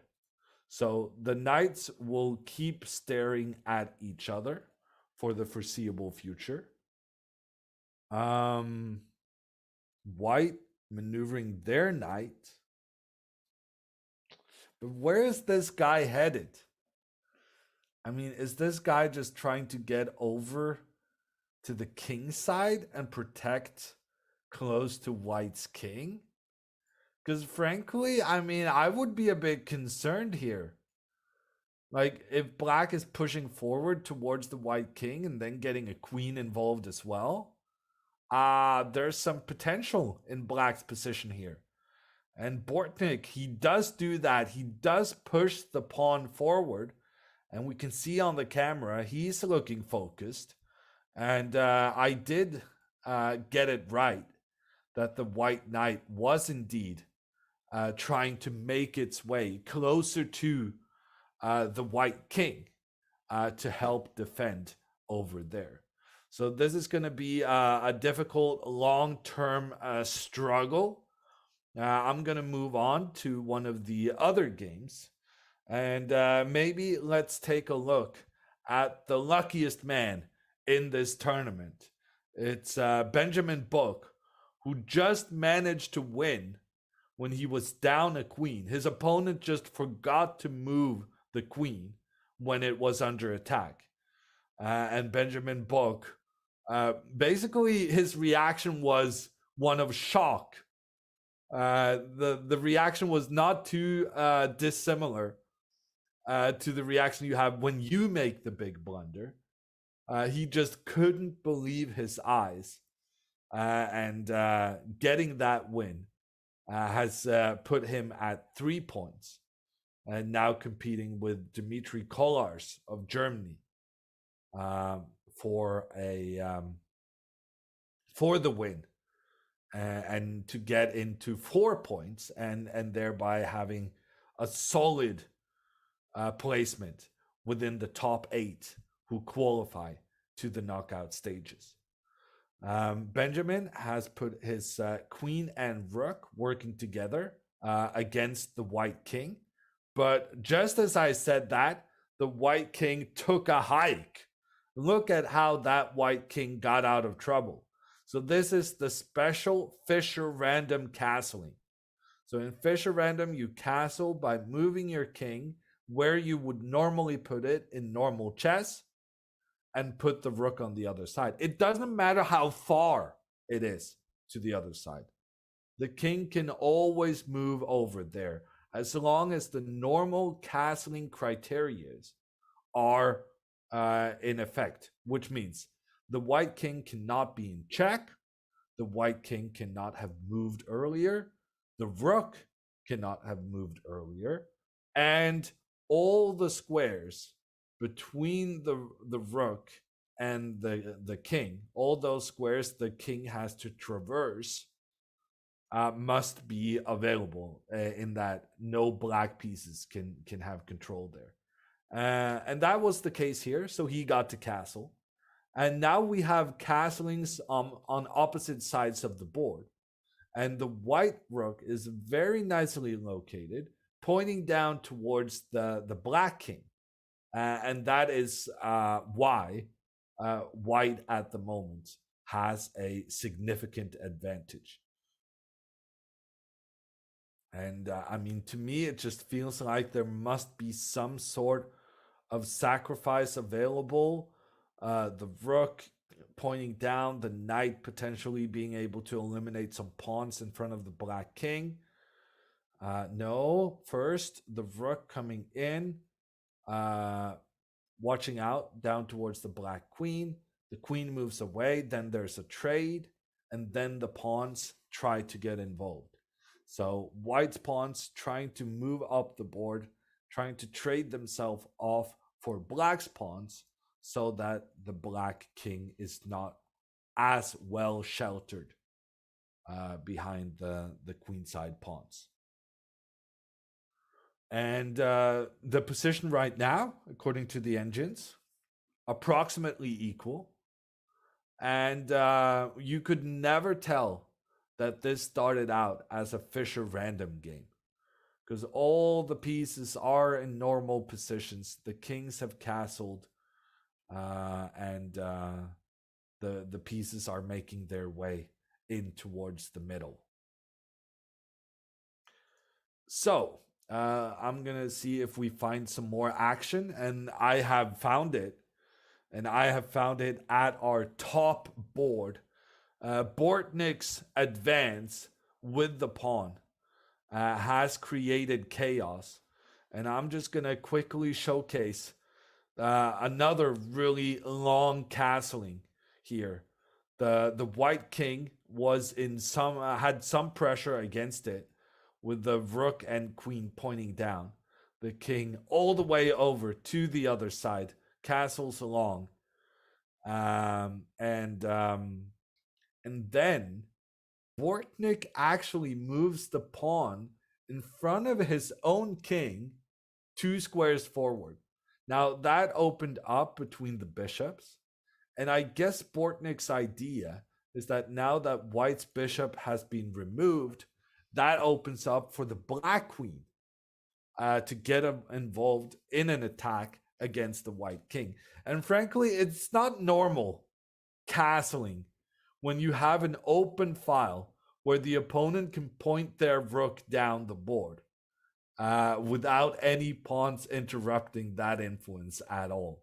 So right now, I am feeling like White's king is in the most trouble, and also the white pawn in the middle is in trouble, being pressured by the Black Queen. Yet the evaluation bar is favoring White. And I do not understand that at all. I'm only seeing bad things for White. So yeah, to me, it feels like Black is the one pushing for the win here. That being said, I do like Kovalev's plan. First, he uses the queen to protect this diagonal so that Black cannot use that diagonal for their queen. Then the knight on h3 is forced into a situation where it struggles to return to the game. And with Black having those 2 rooks trying to point down towards the White King, we just make sure to trade one of those rooks. And now rook d2 with the idea of rook to b2 and actually just taking charge on that side of the board looks very nice for White, in my opinion. This move also good. The knight coming in to attack the pawn. When the pawn is defended, this knight can move up to the f5 square. And that f5 square is just devastating. Wow, the knight is so good here. It's threatening knight to h6 with a double attack on the queen and on the king. But also this knight is just, it's a continuing menace for Black to have to deal with. And now the rook coming over here to trade with Black's best placed piece. Kovalev is looking good to join the leader pack at 4.5 out of 5. Right now, he's playing all the right moves. He has tremendous control in the center of the board. His pawns are just watching out all over, taking control of every important square. And yeah. The knight also, well-placed white knight. The black knight is on the side of the board, not really contributing in a good way. And I would say the evaluation bar is being overly pessimistic on Kovalev's behalf. I feel like this is just one of those positions where you're just dominating with white pieces and you can't really make a mistake because all your moves are obvious. And that's an important thing to keep in mind, that it can be better to have a good position where all your moves are obvious than having a winning position where the moves are really difficult to find. And I think Bortnik's thinking here kind of showcases what we were talking about, that White's plan is very straightforward and Black is just struggling to figure out how to deal with the situation. And now after rook b6, rook b2 will be played. Knight g1 now is going to be Black's attempt, I suspect. mostly because it's a trap. So now white has to avoid capturing the rook because then the knight can come in and attack both the king and also attack the queen.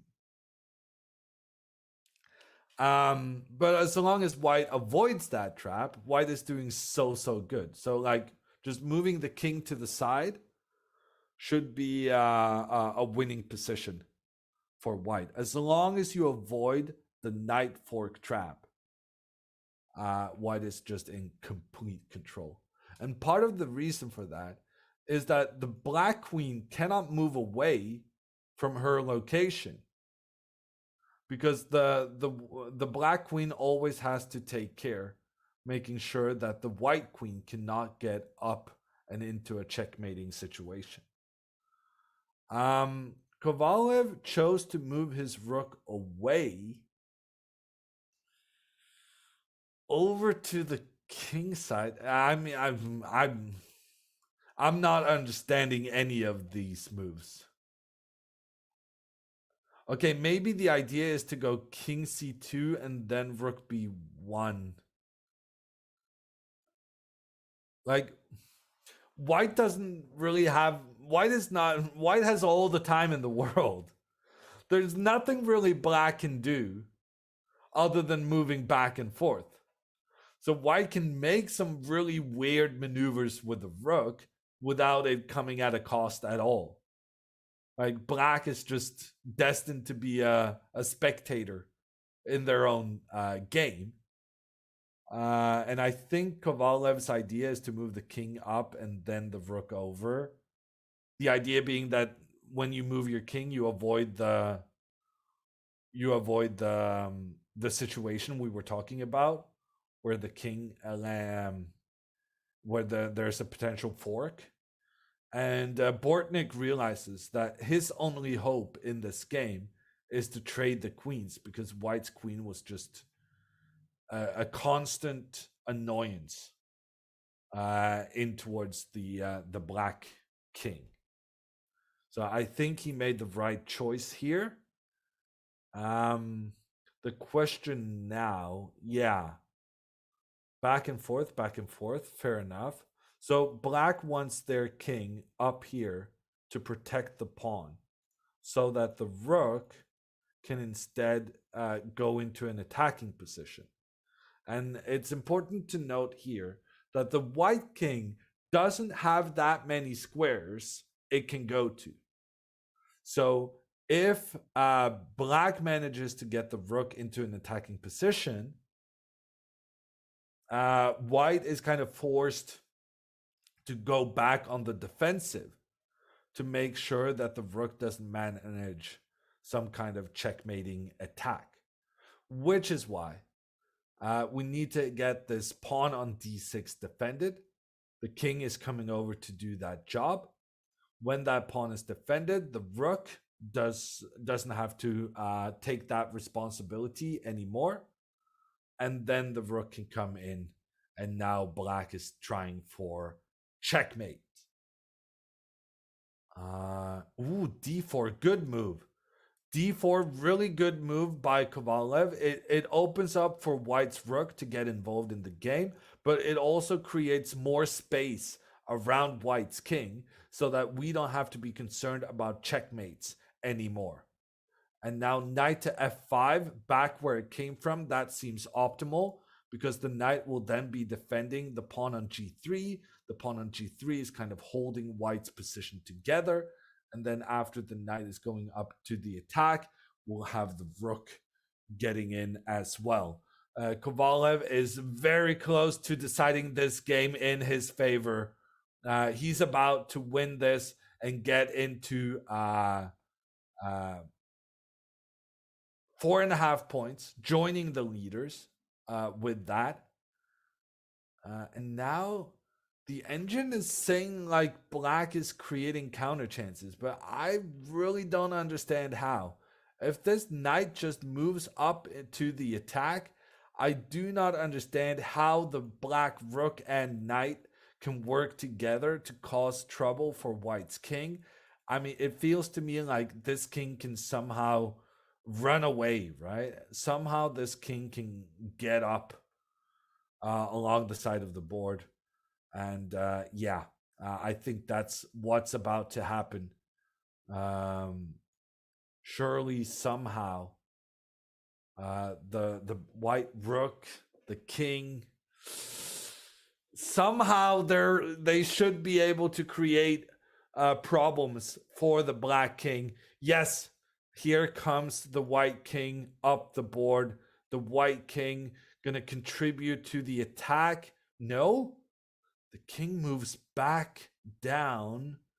The pawn, the knight back now defends the pawn. But then there's, wow, now there's a counter chances for black. The sacrifice of the pawn on the side of the board, if that pawn is captured, then black continues forward trying to get a new queen. Both players now really low on time. Kovalev, having lost control of the situation, he chose to give up one of his important pawns in the center of the board. Now it's anyone's game. This pawn is not becoming a new queen on its own. The king trying to attack both the knight and the rook. Luckily, black got out of that situation, but now black lost a pawn on the side anyway. Both players down to less than 10 seconds on the clock. This is a dramatic finish. The pressure on the knight needs to keep the pawn protected. Kovalev going back and forth. Bortnik trying to go for the win. Bortnik is trying to go for the win even though he was just low on time. And look at Bortnik's reaction. He's so happy he survived that because there was a moment there where white could have won the game in one move. Instead, now they're going back and forth, back and forth. White with the extra pawn will try to win this game. He's probably not going to succeed, but the only thing he really needs to make sure of is that he doesn't lose on time. And here, the black rook coming in from the side will give checks on the white king. And Bortnik, instead of going for the draw, he actually improves the positioning of his king. Is Bortnik trying to win this game even though he's down a pawn? That is incredible if that is the case. Because, he's down a pawn and the opponent is getting 2 extra seconds per move. The game does end in a draw, but oh, I'm losing my voice because of this. The game does end in a draw, and the next games are about to start. But I just wanted to get that replay on when Bortnik did make a crucial mistake. Here, going up with your king to attack the knight should have been a losing error, because here the white pawn was finally free to take a step forward. And either the pawn is going to capture the black knight or it's just going to continue forward. That pawn would have become a new queen, and that would have put Kovalev on 4.5 points. Instead, as it is, he remains on 4 points. And that means he is still trailing the leaders who made a draw in their previous game.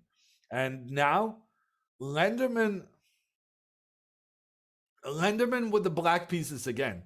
I was going to say, we seem to only see Alexander Lenderman when he's playing with black. But now I also suddenly realized why that is, which is, of course, that when he had the white pieces, he made a draw in 5 moves. But here, an early mistake from white, queen to e6, would have been very, very problematic for white. So this is Fischer Random chess. Because the players cannot rely on their pre-learned openings, sometimes when they're just following basic principles, they just fall for some very tricky lines. And here, moving the queen up would attack the knight, but also put pressure on the king behind it. And when the knight was defended, the pawn could come up and renew the threat on the knight. The knight would not be able to move because of the pressure down towards white's king, and white would have had to sacrifice a pawn to lure the queen away, and then save the knight. But that would have been a position where black just has an extra pawn. So a big missed opportunity here for Alexander Lenderman with the black pieces. Instead, he just develops naturally. But as white then defends the pawn in the center, now Lenderman takes the opportunity he's gotten. Now the opportunity had a different method, but this method was one black discovered immediately. The pawn putting pressure on the knight. The knight will have to move, but then the pawn just continues forward, getting that support from the rook.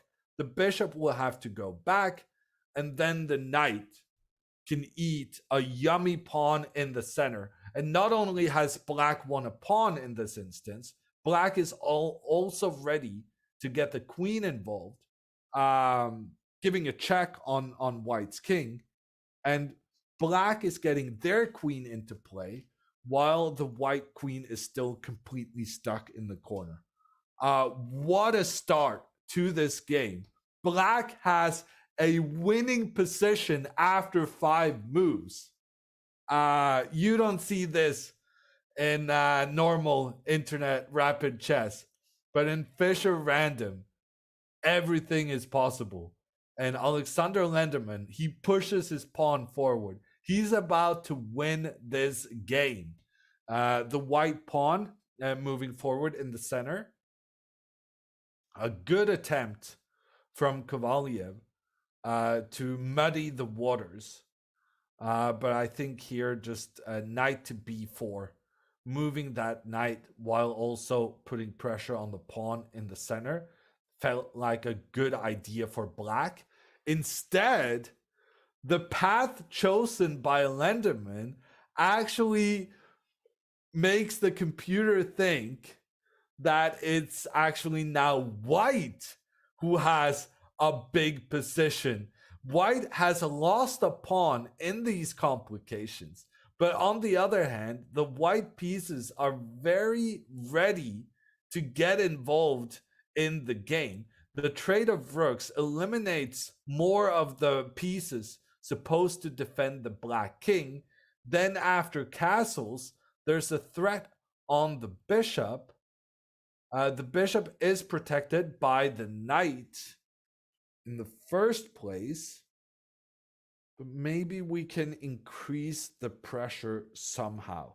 Also worth noticing, this black bishop is struggling to find a good location on the entire board. And no matter where this bishop goes, it's going to be chased by white's pieces. And black also has doubled pawns.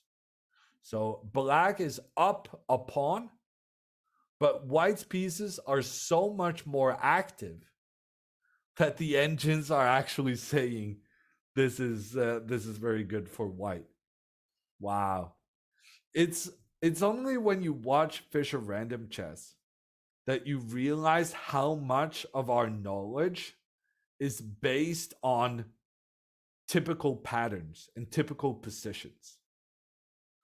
Once even these top tier players play games where the pieces are not coordinating like you're used to, and there's like some difficult to assess sacrifices, especially pawn sacrifices in the opening, anything can happen. And this game is definitely proof of that. I wonder how the players feel about this current position right now. Because if I'm a Lenderman, I'm feeling like, oh, my bishops, I should say. You know, they're pointing, they're being blocked in every direction. They're not really contributing. It's going to be difficult getting those bishops into play. So you're definitely not feeling confident. But on the other hand, black has an extra pawn. And surely that is worth something. So this situation is just incredibly difficult to assess. Lenderman does seem to have taken a general strategy of playing very quickly, trying to keep the opponent on their toes, trying to keep pressure in situations. And frankly, if I'm Lenderman right now, queen to h6 is looking very tempting, because then I can attack the white king and attack a white pawn at the same time. Okay, this has been an incredible struggle. We'll definitely revisit this before the game is over. But right now, we're going to move on to the other player on 4.5 points out of 5, which is Pranav of India.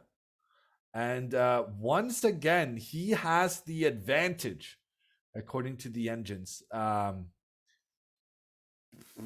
Not really obvious to me that white is better here.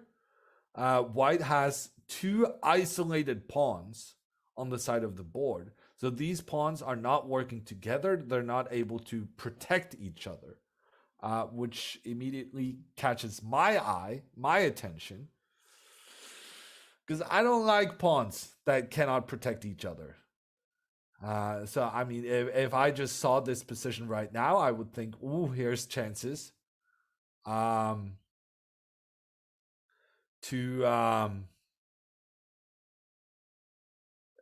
feel like I would prefer black's position. And now Kamer, wow, watch this. So one of white's main advantages was that these 2 pawns were working together to control the e5 square, so that black could never kind of move forward with their pawns in the middle. When Pranav moved his knight up to attack the pawn on b7, Kamer sacrifices his rook. He just gives away his rook for a knight in order to then ruin white's pawn structure, but also so that the black knight can use the square where the rook was previously located. And suddenly we see that so many black pieces are pointing in towards the pawn on f4. And as I mentioned earlier, this pawn cannot be protected by other pawns, and it therefore becomes a major weakness in the position. And if Kamer manages to capture that pawn, even though he's given away a rook for a knight, if this knight can come up here and then have the pawn follow up in the middle of the board, just rushing down towards the white king, that is some major trouble brewing. That was an amazing sacrifice from Kamer, and he might be rewarded for it, because the pressure against the f4 pawn has left Pranav thinking for more than 2 minutes right now. And he's not figuring out how he can keep white's position working together, because he desperately wants to protect this f4 pawn. And if he doesn't manage to do that, like if you just make some silly moves, like moving the queen here, the knight can capture. And then, you know, these black pawns, these pawns will just rush up the board. White's king in some danger in the middle. Black will just end up in a winning situation, despite being down a rook. Because what good are white's rooks in this situation? They're kind of being blocked by all the black pieces standing in their way. Yeah, a really interesting sacrifice. Pranav has been thinking a full 3 minutes on this one move. And I'm going to make a prediction here that Kamer is going to win this game. And I think Kamer might then overtake Pranav in the standings. The question is, can Kovalev do the same thing. Because Kovalev, even though he's down a pawn right now, he has a big advantage according to the computer engines. That being said, he's got to be careful now. The rook pointing down towards where the white king is located. The white king should definitely take a step to the side and hide itself in the corner. The big problem is if the king goes into the corner now, the black rook will come up, attack the queen, and when the queen captures the pawn on the side, the black rook can capture in towards that white king, and the white king cannot recapture due to the knight then having a double attack on the queen and on the king. So this is a very tricky situation for white. Kovalev, he chooses to retreat his knight. That opens up for Lenderman to use his bishop pointing in towards the white queen. The white queen will then presumably capture a pawn. And when that side pawn is captured, white will no longer be down on material. Seems good. Seems very good. So why is Kovalev thinking?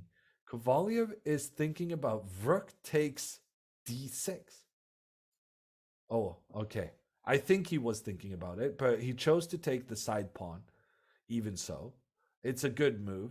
The Lenderman with black, he pushes his pawn further forward so that the knight is no longer blockading the rook's influence towards the white king. The white knight should then move. I would say it should move to d4. Wow, the knight does not move. And I gotta say, I like this decision from white. It turns out the black rook is running out of safe squares. Yeah. Well, that was the whole sentence. The rook is running out of safe squares. We don't really need to care about our knight being under attack, because if they take the knight, we take the rook. So the rook moves to the side, tries to hide. Now the knight can come up to a fantastic location. And then afterwards, we can just use this pawn on the side of the board. It's not the highway to hell. It's the highway to becoming a new queen. Someone should write a new song about that.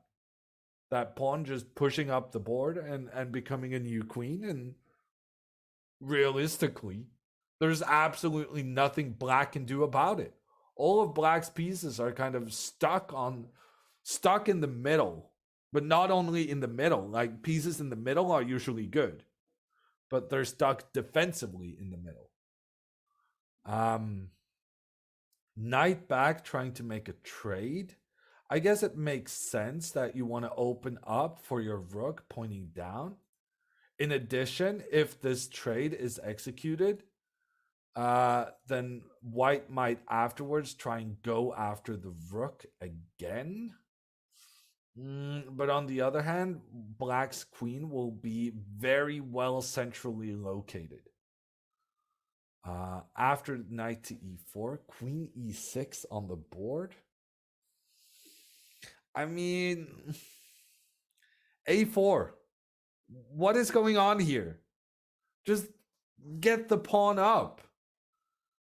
Kovalev not going for a new queen.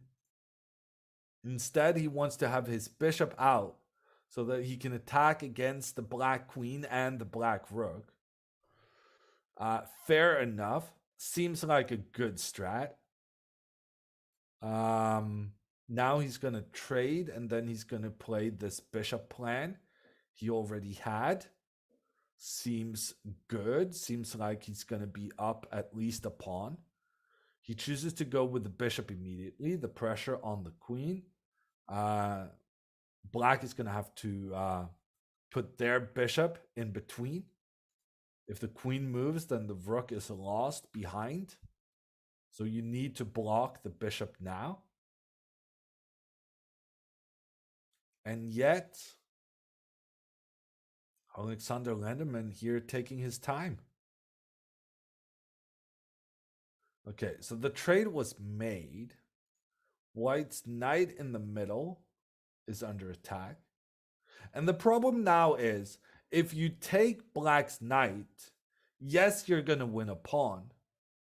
But on the other hand, you're also allowing the opponent's pieces to get into play, because then black's bishop will get a great placement pointing down towards the white king. So Kovalev chooses not to win the pawn immediately because he doesn't want to help the black bishop get into the game. Instead, now he's targeting the c4 pawn, which is difficult to protect. And it does feel as though white is very, very, very close to deciding this in their favor. But Kovalev down to less than 1.5 minutes on the clock.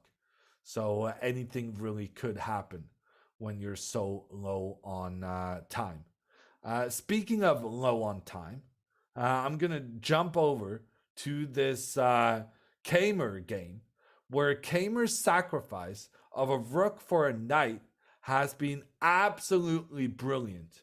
He did, in fact, manage to capture the important white pawn in the middle, and we went from a situation where white had 2 pawns completely dominating central control, making sure that black couldn't make any forward pawn moves on that side, to now ending up in a situation where Kamer is gonna have, wow, that was some really tricky calculations being made. The black queen is gonna be lost, but after the queen is lost, black is gonna have 2 pawns trying to make their way up the board, trying to become new queens. And the computer engines think that this position is approximately equal. Both players very low on time here. And this is going to be an end game where I definitely favor black's chances. I feel like black should be able to do something with these pawns. I do, however, really question Kamer's choice of capturing in towards the middle, because when you have 2 pawns like this on the opposite side of where white has their main base, you want to have the pawns as far away from the white king as possible. So I'm really surprised with how he chose to place his pawns here.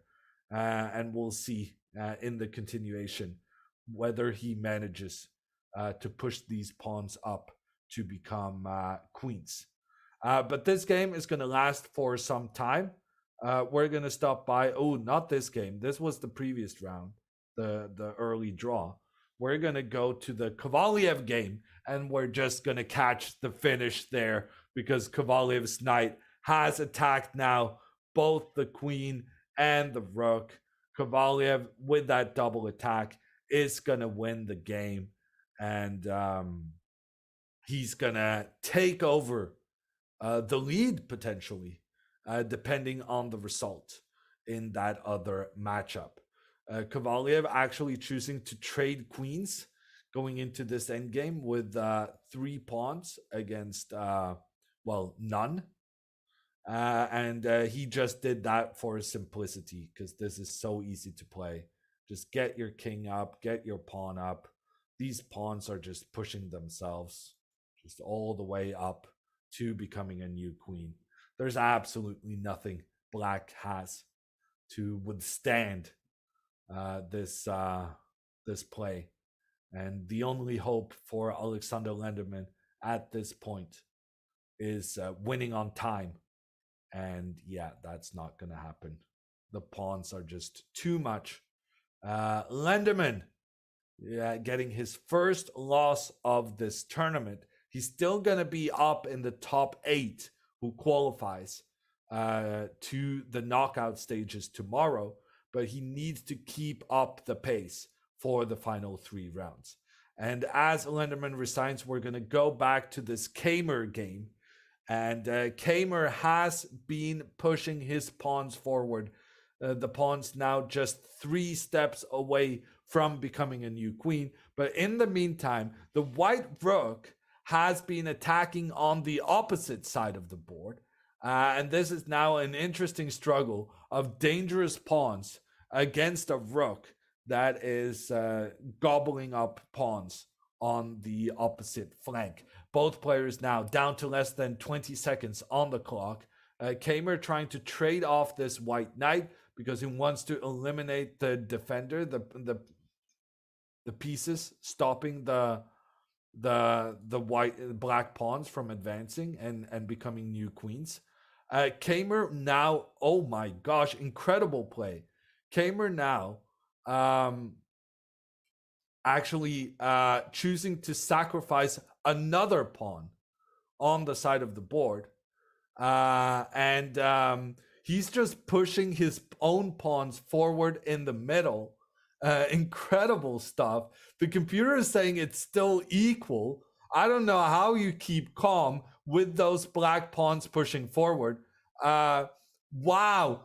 Rook to c8. This is amazing play. Amazing play by Pranav. Pranav is allowing Kamer to get a new queen because he had then anticipated that his rook would be positioned to capture that queen immediately. Now we have 3 pawns against the knight.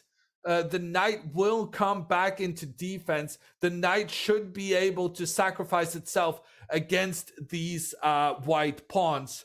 And the game will be a draw. The white pawns have been blockaded. I don't think they're making their way forward. The black king doing the standard switcheroo, first moving up, then moving back down. The king manages to capture first one pawn, then another pawn, then another one yet again. It's a draw in spectacular fashion. And that means Pranav, he keeps his spot as the number 1 player in this this tournament as we're moving in to another commercial break, giving the commentator a well-deserved rest. But before that rest, we also want to remind you that the Women's Speed Championship final is happening very, very soon. On September 2nd, it's Hu Yifan against Katarina Lagno for all the marbles. The number 1 seed against the number 2 seed. They were the favorites before the tournament, and they will be fighting out this final on September 2nd. And with that, we're taking a break, and we'll be back with the last 3 rounds of this Fischer Random World Championship qualifier.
We are back with the Fischer Random World Championship qualifiers.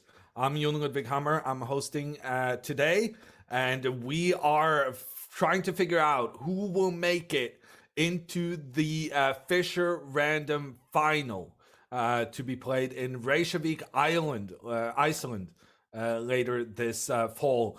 Some of the players competing there, the current Fischer Random World Champion, Wesley So, the runner-up, Magnus Carlsen, and the host federation nominee, it's Jörgvar Stein Gretarsson.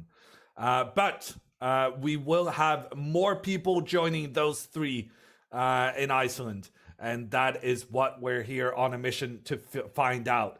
We are currently in the Open Swiss, and the top 8 finishers today will qualify for a knockout phase starting tomorrow. And the winner of the knockout phase will be going to Iceland on this 50-year anniversary of Bobby Fischer's famous World Championship match against Boris Spassky, also that in Iceland. And we are actually just jumping right into the action. We have a new player in one of the top boards.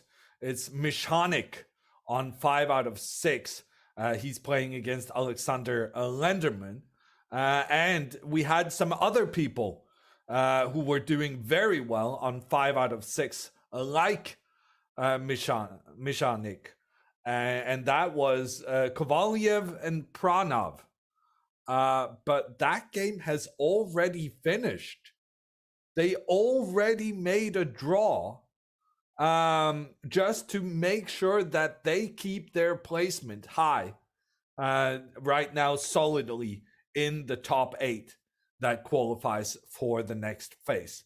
That is the second short draw Pranav has had, but that is the kind of luxury you can afford yourself when you've done so well at the beginning of the tournament. So the big question now is whether Michanik will be able to capitalize on the other, his main competitors making a draw, and whether he can take sole first place in this qualifier. I think that would pretty much guarantee him that he's going to make it into the top 8. And the position we have on the board now is an interesting one, where White has advanced their pawns quite aggressively on the queen side, but that in return has allowed Black to get a really well-placed knight in the center of the board. And Black also using their pawn to advance in the middle, taking out a space advantage there as well. And it's quite rare to see, but White is the one being pushed back here from the start, with Alexander Lenderman just coming off a loss in the previous round against Kovalev. He needs to make sure that he stops the bleeding, because otherwise his amazing 4 out of 4 start will turn into a non-qualifier with a bad mid stretch here. As the position goes, the well-placed Black knight in the center and the well-placed pawn are the two big features right now. And I would suspect that both players are looking into castling pretty soon. But remember, there are potential of going for a really long castle here if you're so inclined. And right now, considering the bishops pointing up towards where the White King would normally place itself, I think it's a very distinct possibility that Lenderman will move his queen away. And when the queen has moved away, it's open between the rook and the king. And then the king can actually take 3 steps over to get away from that side of the board where black has had their main focus and instead getting into safety on the other side. Okay, so this is an exciting game, but it is about the top first placement in the tournament. And at this stage, I would say it's almost just as interesting looking at the people who are very close to breaking into the top 8. At the end of the day, whether you finish first or number 8 doesn't really matter all that much. You just want to make it through to the next stage tomorrow.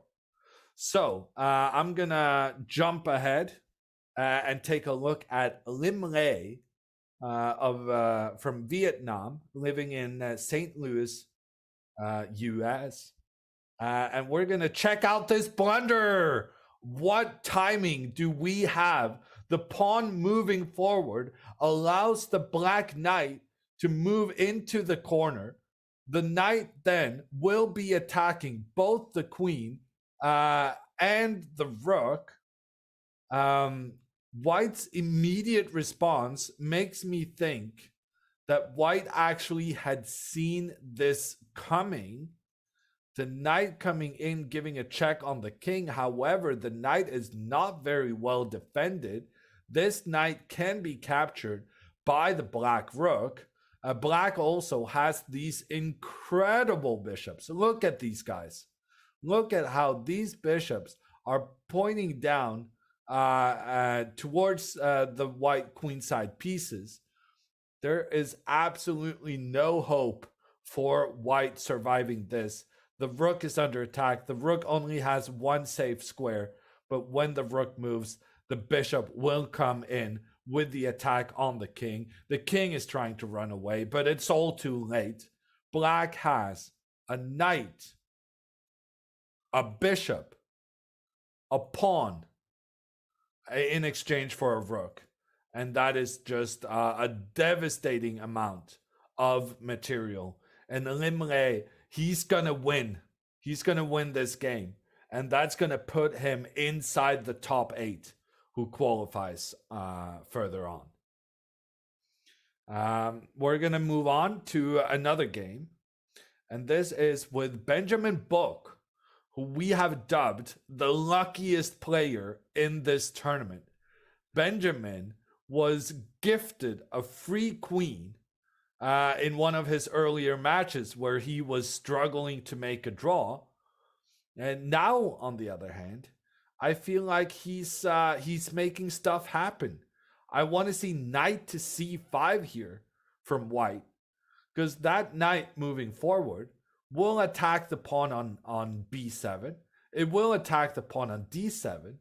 And if the d7 pawn moves forward, trying to attack both knights at the same time, that will allow white to jump in, attacking both the king and the rook.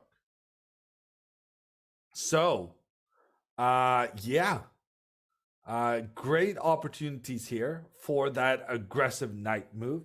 And that is what Book has chosen. But what a response from Kamer. Wow, what a response. I was like, well, how do you defend both this pawn and this pawn at the same time? But Kamer knew the answer. He just castled. He castled, and by doing that, he got his rook to help defend the d7 pawn, while at the same time having his king defend the b7 pawn. That was a beautiful, unique Fischer random move to solve that dangerous situation. And it forced Benjamin then to just retreat his knight afterwards. And black does seem like to be the player on the offensive right now. The knight coming in, putting pressure on White's knight, and White here probably wanting to make a retreat. The big problem in White's position right now is that the knight on f7, f5, I mean, is an absolute monster. It's just so well placed. It's in a location where there are no white pawns that can attack the knight. It's just going to stand here, centrally placed, nothing to bother it for the foreseeable future. So if I was Book here, I would definitely move my knight back and try and challenge the well placed black knight before it's too late. Yeah, so that was a really cool. And Benjamin Book, the luckiest man in the tournament. He was saying, I want to give away some of this luck to my opponents. He just resigns the game. Book completely forgetting that his knight was under attack. Maybe it was some kind of mouse slip situation. Benjamin Book, in an earlier game of this tournament, he got a free queen from his opponent. Now he's being the generous one, giving away his knight. And this pawn to c4, I mean, it must have been some kind of click error, because there's absolutely no way he would consider this move anyway. And that is just unfortunate. Really, really unfortunate for him. But at the same time, he did get a free queen earlier. So I guess the universe just it has a way of evening itself out in the end. We're gonna move on to a different game, and this is our current top game. And we saw Misha Nick with getting an advantage out of the opening thanks to his advanced pawn in the center. And now things are turning around with White starting an attack on the side of the board, putting pressure first here against that black pawn, now putting pressure against the b7 pawn. And Alexander Lenderman has really gotten his pieces into play, with one exception. And that is a rather crucial exception. The rook on h1 is not doing okay. This rook is having a terrible time right now, because yes, it has opened up along the side of the board, but there's absolutely no way the rook is getting past black's pawn here. So the only way for the rook to get into play is to get through along the first rank. Normally, this wouldn't be a problem. Normally, you could just castle and put the rook on the other side, and then the rook can make its way over to the queen side. The problem here is that the white king has moved already. And once the king moves, you lose your right to castle. So that means in order to get the rook into play, Lenderman first will have to move his king up to the side, then rook over. The problem with that being that if you move your king up, black's queen is pointing in towards your king immediately, and you're probably just making matters worse for yourself. So yeah, the more I look at this position, the more I'm liking Misha's situation. Because yeah, this white rook in the corner is just, there's just no hope for it. And now with this latest move White has, with the queen up on the side, I mean, I would play the pawn to b6 in a heartbeat. The only thing black needs to make happen in order to win this game is eliminating the pawn on c5. This pawn on c5 is the only thing preventing the black rook from infiltrating and getting the attack on the king. So by playing the pawn to b6 and getting that trade, black is just making sure that we're opening up for the rook. And sure, yeah, Lenderman here has a clever trick where he captures the black pawn. The black pawn can, the white rook cannot be recaptured, because then we're opening up between the queens along the 5th rank. But who cares? Like, rook takes pawn. Okay, white gets an extra pawn, but white still has to deal with the worst king placement I've ever seen. And so it feels to me like black should be able to win this game down a pawn, just on account of white's king being a complete disaster.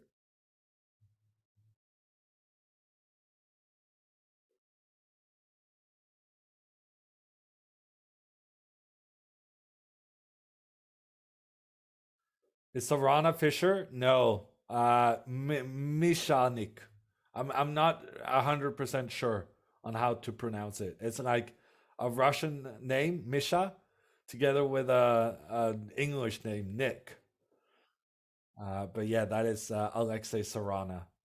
And he's looking good to winning this game, in which case he's looking very good to qualifying for the next stage of this Fischer Random Chess World Championship qualifier.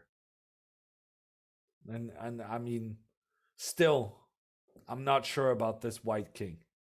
I need to see some progress for this white king before I start having any sort of optimism that white can save this situation.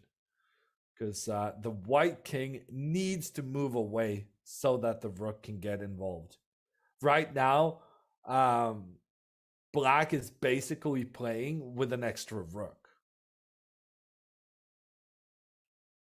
That being said, Alexander Lenderman right now, he managed to get the trade of queens. And without the queens, it's much more difficult to get a checkmate. That queen trade may have saved Lenderman. And I am also noticing that Misha, he's down to just 1 minute on the clock. It's going to be tricky finding all the right moves here. I was very pessimistic on Alexander's behalf here. But he is about to make a big save. He's about to actually survive this precarious king situation. Because right now, the bishop attacks the rook needs to move away, and when the rook moves away, the king can move and allow the white rook to get into the game. King moves, white rook into the game. Why are you even thinking? You should be celebrating like crazy that you've been allowed to get your rook into the game. Wow. Lenderman instead trying to attack, moving his knight up in the middle. The threat now, knight takes pawn. Trying to exploit the fact that the black knight has 2 defensive duties at the same time and cannot take care of both. Now, after rook d8, the knight has to move again. Frankly, I would just go back because I would be so happy to go back and forth.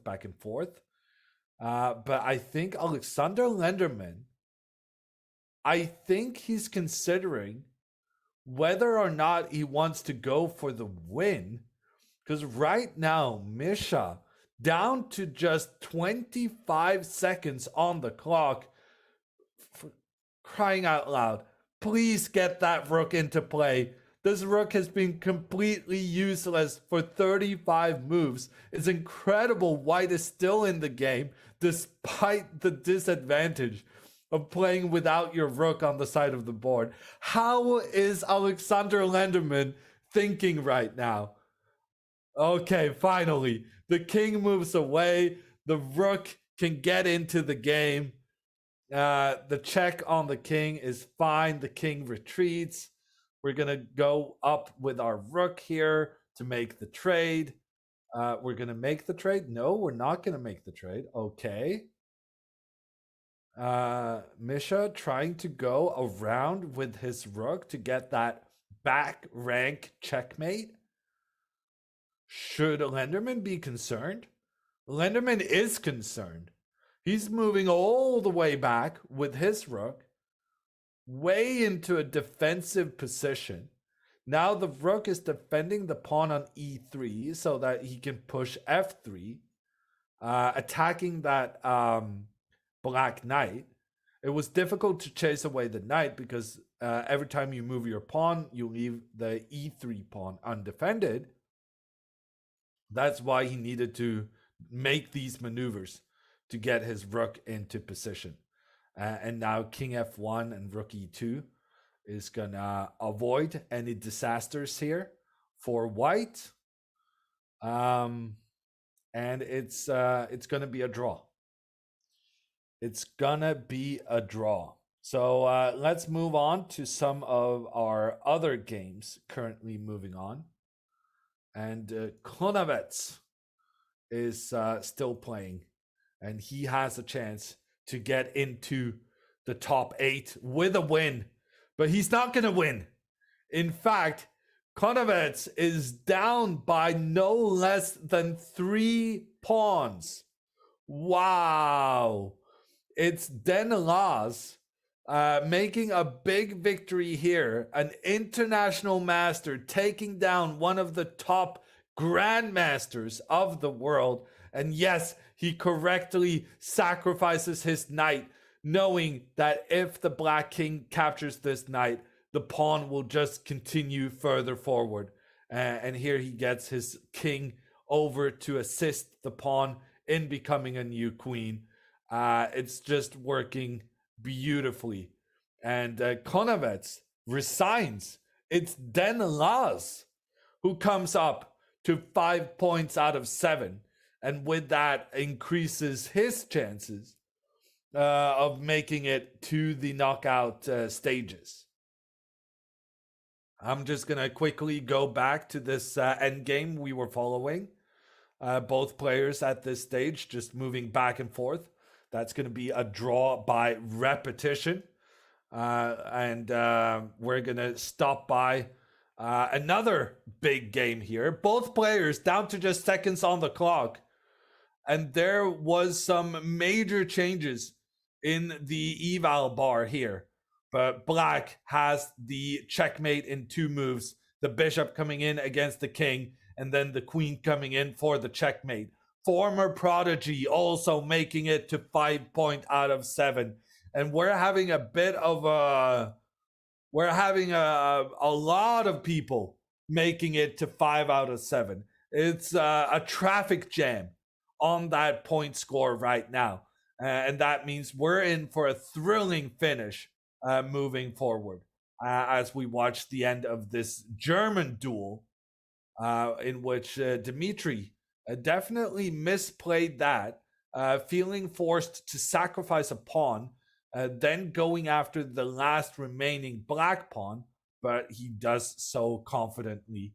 And wow, he doesn't even trade? That was a bit of a surprising choice. But yeah, this is going to be a draw as well. Both Dmitry then going to 4 points, MSB to 4.5, which means that they are close to making it into the top 8, but they need to keep the pace. And the players who have been trying to secure their top placement, making short draws, they are being chased right now. You cannot feel safe on 5.5 points out of 7, with now the field just being incredibly close. And 5 out of 7 right now, enough to make it through to the knockouts tomorrow as we join the next round. And what is an extraordinarily common normal position? Wow, just switch the king, the knight, and the queen, and we got ourselves a chess game. There are so many pieces in their original squares here. Both bishops, both rooks, and one of the knights. The question now being, can these little minute differences be enough for one of the players to get a big advantage out of the opening and try and make something happen early on? We see the players taking their time at the beginning. That's pretty normal.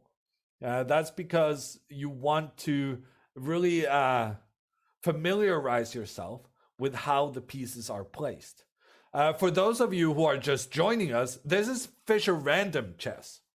So the pieces do not start in their normal positions. Instead, they're scrambled around the first rank, making their 960 different ways the game can start.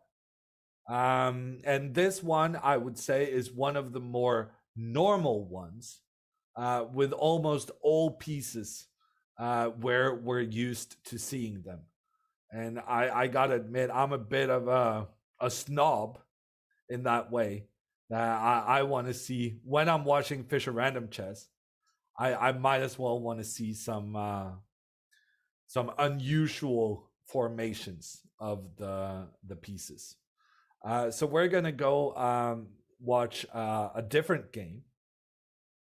This is Pranav, who right now has that third place spot. We see Kovalev and Misha, the two Russian and Belarusian players. They have made a draw early on in their game. If they make a draw in their last game as well, they will probably make it to the top 8. But the more draws you make, the more opportunities you give for the chasing pack to catch you. And that is a risk they are running right now. And Pranav here with the black pieces, he has the opportunity to take the sole lead and pretty much guarantee himself qualification if he can win this game against Limle.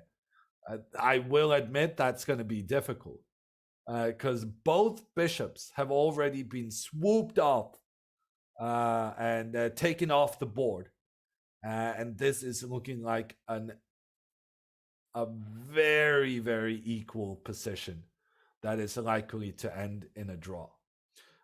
So we're going to move on and we're going to find more boards with more exciting action.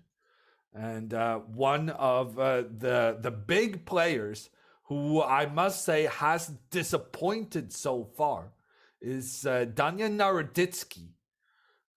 He's on 4.5 out of 7. And for Danya, who's accustomed to winning most games he plays, that's going to be... that's a disappointing score, and it also means that right now he's not in the top 8. He's not going to make it into the knockout stages tomorrow. So he needs a win. And the way he's decided he wants to go for a win is pushing up his pawn along the side of the board.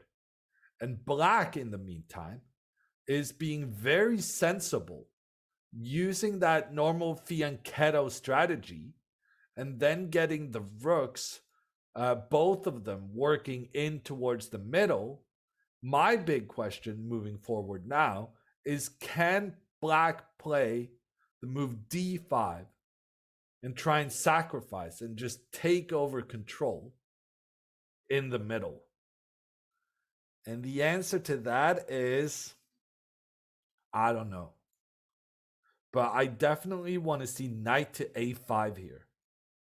Knight to a5, trying to capture white's bishop. relieving white of the bishop pair. That seems to give black a very, very, very nice position. And as far as I can tell, there's nothing Danya can do to really stop that plan. Instead, Daenerys, he chooses to move his knight in towards the center. The knight helping to take control over this d5 square. The idea now is to push forward in the middle.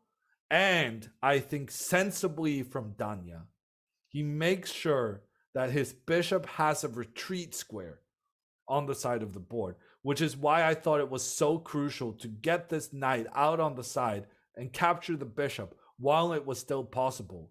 Right now, if the knight goes to attack the bishop will simply hide down in the corner. So, an interesting strategic duel here. There's a lot of pieces still on the board. Nothing has been traded as we make it into move 10. So this is going to be a big fight in this round. Okay, another big fight is one of our top boards. We're returning to the struggle between Alexander Lenderman and the former prodigy that is David Navarra of the Czech Republic. And here I gotta say, I'm loving white's position. Look at how white has these pawns working together, pointing up the board, protecting each other up the board. And there's also potential for extending this pawn chain. So we call this a pawn chain, but there's a hope for white to get another pawn working on that same diagonal. It just needs a little bit of preparation. But that is precisely what white is aiming to do. Navarra here trying to facilitate control of the g5 square, trying to make sure that he can go up with his pawn in the future. That's going to be white's plan to win this game.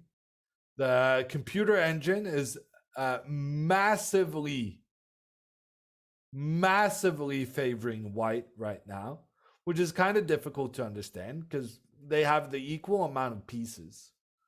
But it's just that the space advantage white has, the attacking potential white is fielding with these pawns advancing is just so devastating. So if I'm Navarra here, I guess king up, get the rooks over, both rooks over to the king side, the right side of the board. And there's nothing really Lenderman can do in the meantime. Like, black has improved their pieces as much as is possible, while white still has ways of increasing the attacking pressure. It's rough to be known as a former prodigy. Well, I mean, he literally called himself that.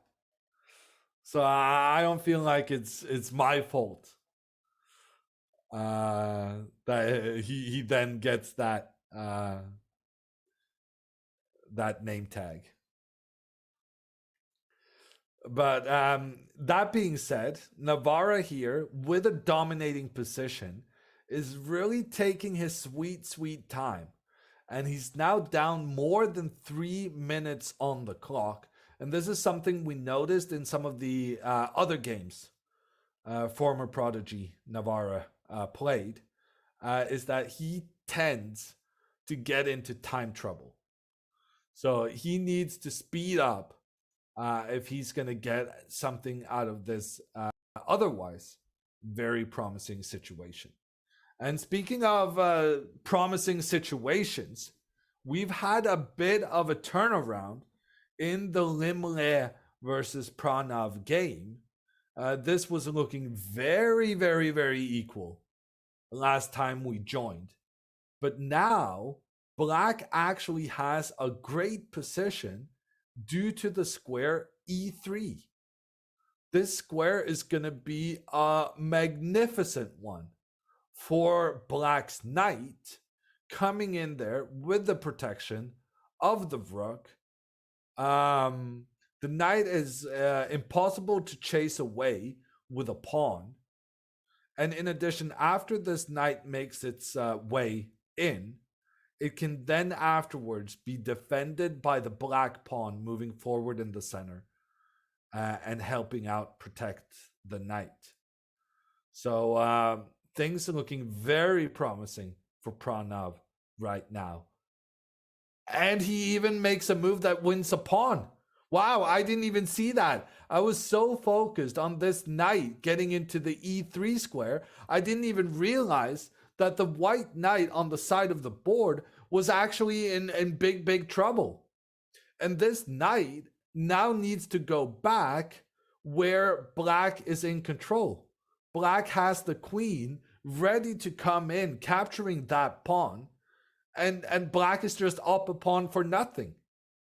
So yeah, black didn't get their knight to this amazing e3 square. But on the other hand, you're up a pawn for nothing. And that means Pranav, who's already ahead of Limle in the standings, he might not only win this game, he might actually qualify right here and now. I think 6.5 points is gonna be enough to secure your spot among the top 8. And not only is he securing his spot, he would also then take the lead in the tournament. So big moments here for Pranav in what was initially a pretty timid position for both. Okay, we're gonna move on, and we're gonna stop by Vincent Kamer, who is like Pranav, one of the players on 5.5 points out of 7. And that means if they manage to win, they will take the lead in the tournament. And Kamer has what looks like a pretty normal chess position, so it doesn't have that Fischer Random feel. That being said, look at this bishop pointing in towards all of black's pieces being placed on the same diagonal. The bishop working together with the knight, with the rook. There's some extreme pressure on black and the black king right now. And Kamer is looking like he has good chances to get the win here. Yeah, the field is just ridiculously close. There are so many players now on 5 out of 7, but at the same time, we've been seeing like Red Nova here and Limle in the previous game. People on 5 points, there are many of them losing their games, which in return means that there's potential for people on 4.5, for instance, to come up and get into the top 8. And one of the players on 4.5 trying to make their way up is Danya Naroditsky. He had an early loss, causing some big problems. But right now, he's having a very tricky situation. Okay, all the pawns up against each other. Black can choose to take this pawn, this pawn. You can, in theory, take the en passant move. The en passant move still applies in Fischer Random Chess, but then you're opening up for white's queen to capture the bishop. So yeah, lots of captures to deal with here. Black chooses to just take the pawn that moved up. The bishop takes back.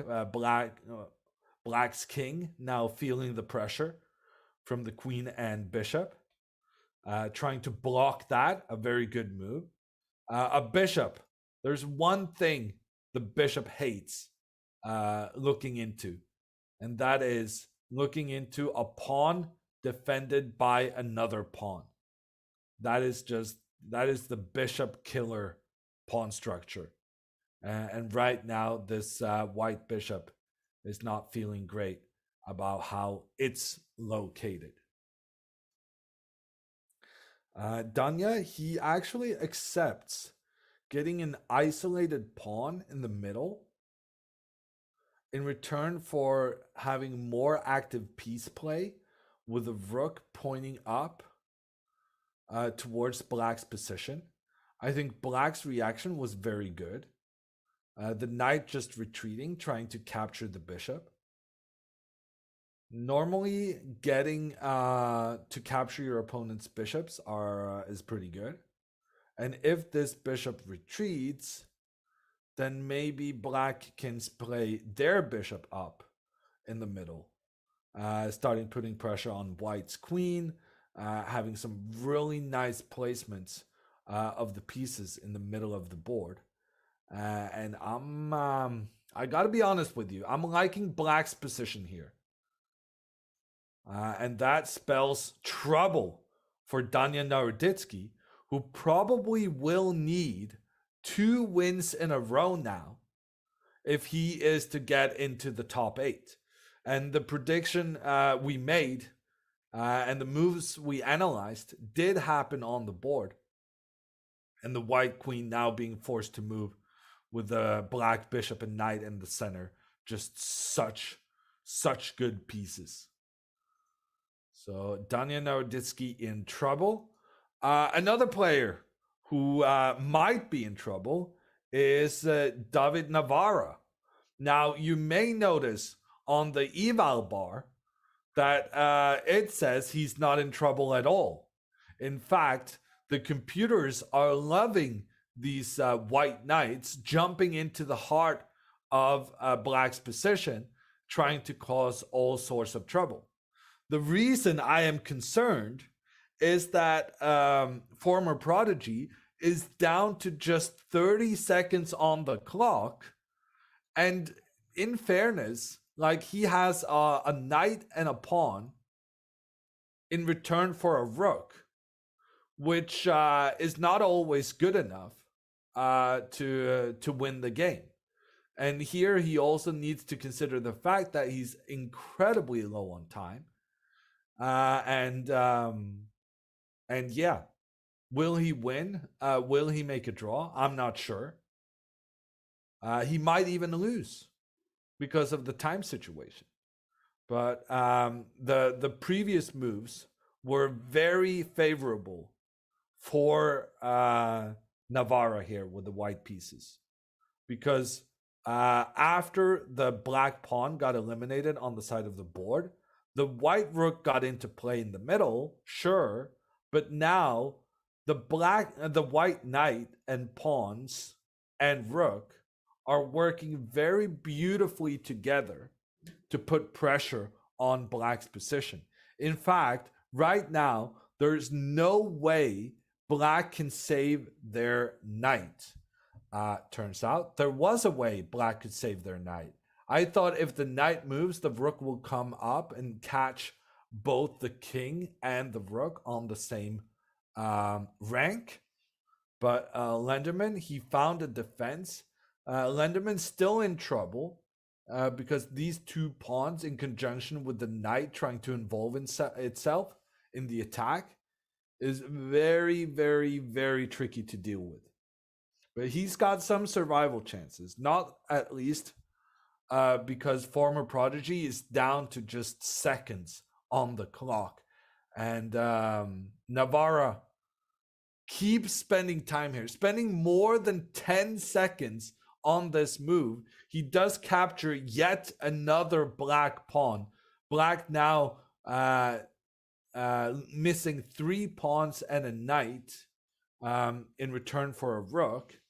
But Navarra being low on time, will he manage to get the win? And the answer is yes, he will. Because here he takes the steps forward.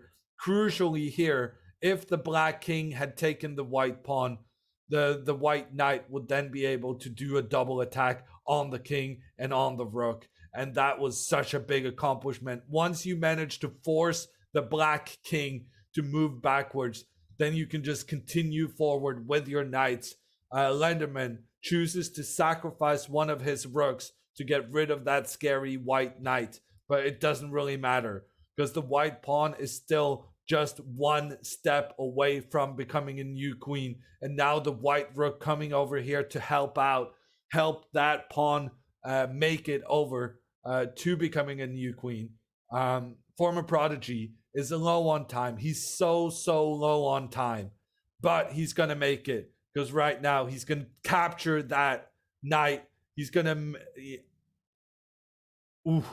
I thought maybe he blundered, and maybe so did he, but he's going to sacrifice his pawn to become a new queen, and then he's going to make the fork, and then he's going to go into this endgame where he's up a pawn, and with only king and pawns remaining, being up a pawn is almost exclusively decisive. And Navarra here comfortably converting this with 20 seconds on the clock, taking a deserved win there. And with that, we're going to have to jump on to some of the other games. We do have news coming in that Daniel Naroditsky has won his game and is in the top 8 for the first time in like 6 rounds. He got an early loss and needed to strike back after that. But so far, he has succeeded in striking back.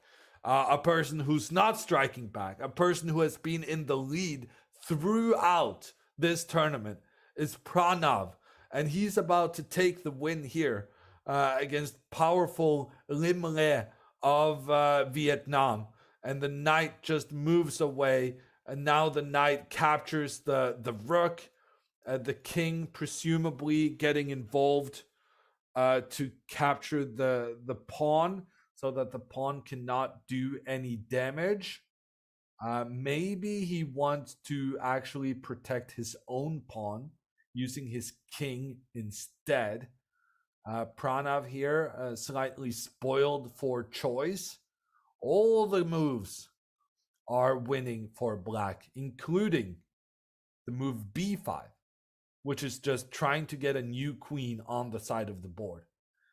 He does in the end opt to use his king and then go b5, and that is also a perfectly fine strategy. Okay, this is fair enough. The king making sure that the white pawns cannot continue further forward, and then we start pushing the pawns up on the opposite side. Yes, this is also good enough for Pranav, and he's going to take the win. And with that win, he's going to go up to first place. And I am going to say, with this win, he has qualified for the knockout stages tomorrow, because we only have 1 round remaining of this qualifier. And when you're in first place, and you only need to be top 8, that is usually good enough. And here, now he can celebrate. There's nothing stopping this pawn. This pawn is just moving forward. It's becoming a new queen. And Lim Le, he resigns the game, causing Lim Le to be in big trouble for his hopes of qualifying. And also, here we have the final round starting. And with this final round, we need to remember what is at stake for the players. They're fighting for a top 8 finish so that they can make it into the World Fischer Random Chess Championship in Reykjavik, Iceland, coming up this fall, featuring Magnus Carlsen, featuring Wesley So.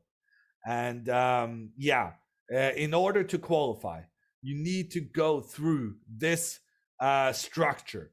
Today, we have a Swiss format where everyone with a title can participate, but only the top 8 moves forward to the knockout stages starting tomorrow. Then in the final, we will have one winner, and only one player of the 8 we see making it through today will be able to book their tickets to Reykjavik, Iceland. Iceland. I don't know why I keep calling it Ireland, but it is an island, and it is Iceland, and it is the 50th anniversary of a very famous Icelandic chess duel, namely the match between Bobby Fischer, the inventor of Fischer Random Chess, and Boris Spassky. So, with that, we're going to take a look at the games. And right now, I'm looking at Alexander Lenderman on 5 points out of 8. And he's playing against Alexander Donchenko, who's also on 5 points out of 8. And you may ask yourself, well, why aren't we looking at one of the top boards? One of the reasons is that they keep making draws. So Kovalev and former Prodigy and Misha and Pranav, all of these players have already made a draw in their final 9th round. And they're securing themselves with 6.5 points out of 9, which seems to be a definite guarantee that you make it into the knockout stages. But I think 6 points out of 9 will also be potentially good enough. And just as I said that, we have another draw coming in. Vincent Kamer securing himself a spot in the top 8. But surprisingly, his opponent, Danya Naroditsky, willingly making that draw. And Danya at 6 out of 9, he is absolutely not certain to qualify with that score. Right now, he's in 6th place, but there's a tremendous amount of people on 5 points out of 8 who may win their games and then leapfrog Naroditsky. So, in my opinion, a risky choice from the American, but we'll see if it's going to be enough for him to make it to the next stage. So that means that was a very long-winded explanation for why we are watching the players on 5 points, because 5.5 points is, oh my gosh, look at this, Alexander Donchenko. Wow. Okay, we need to rewatch this. Alexander Donchenko trying to castle his king. He tried to castle, and he normally, when you play on the line, you can just move your king to the g8 square, and then the rook automatically follows. Because when your king starts on the e8 square, when you move it 2 steps, castling is the only thing you can do.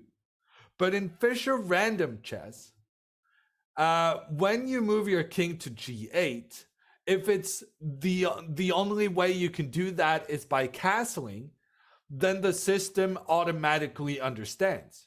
But if you have the choice of moving the king there and castling, the system chooses to move the king there. Because if you want to castle, you need to move your king over the rook, drop the king on the rook, and then you get the castling move. So, wow.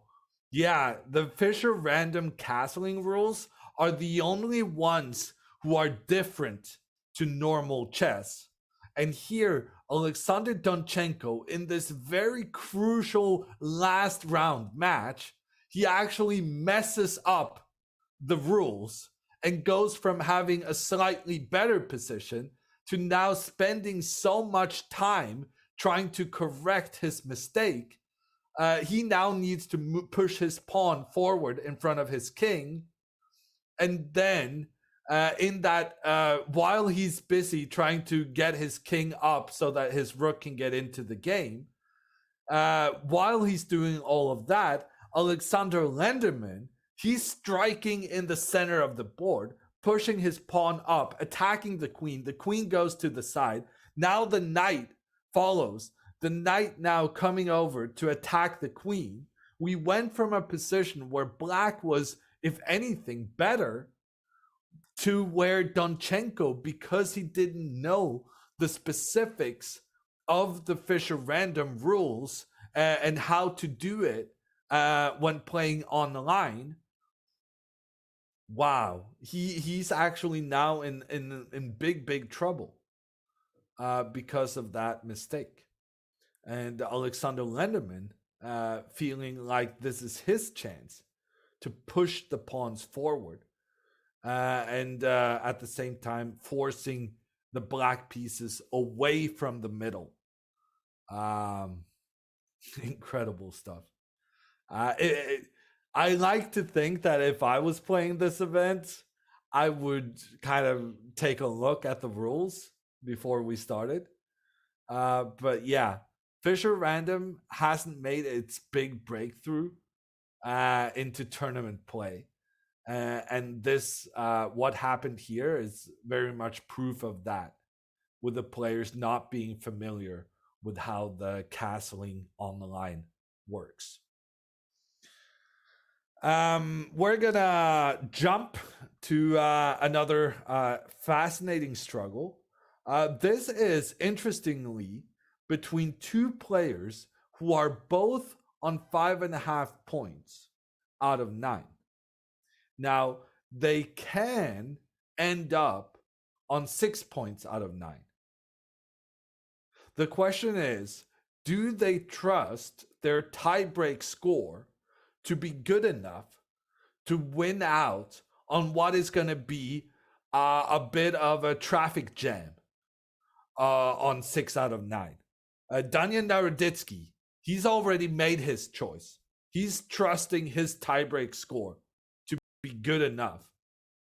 But these players, they are really taking up the fight.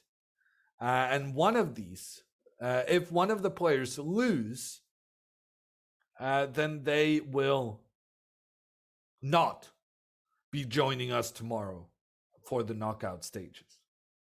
And right now, the person closest to losing this situation is White, a Wonder Liang of the US.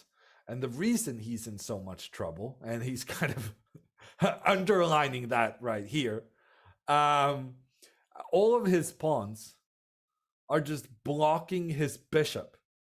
And the bishop on b1 is just not getting into play. And now, if I was black, I would be very tempted to going g5 and just making some craziness happen. But black can probably play more solidly and still have a preferable position. Both players spending quite a lot of time here, so we'll definitely be able to rejoin this game later on. First, we're going to stop by Alexander Lenderman and poor Alexander Donchenko. Donchenko has now been able to get his king out of the way so that the rook can join towards the center of the board. The problem only being that black has put some of their other pieces in the way. So right now, black is just very, very passive. And it's a question of whether or not Lenderman finds a good plan to improve his position and then in time push forward and win the game. Okay, we have other games on 5 out of 8 as well. One of those is Konavets.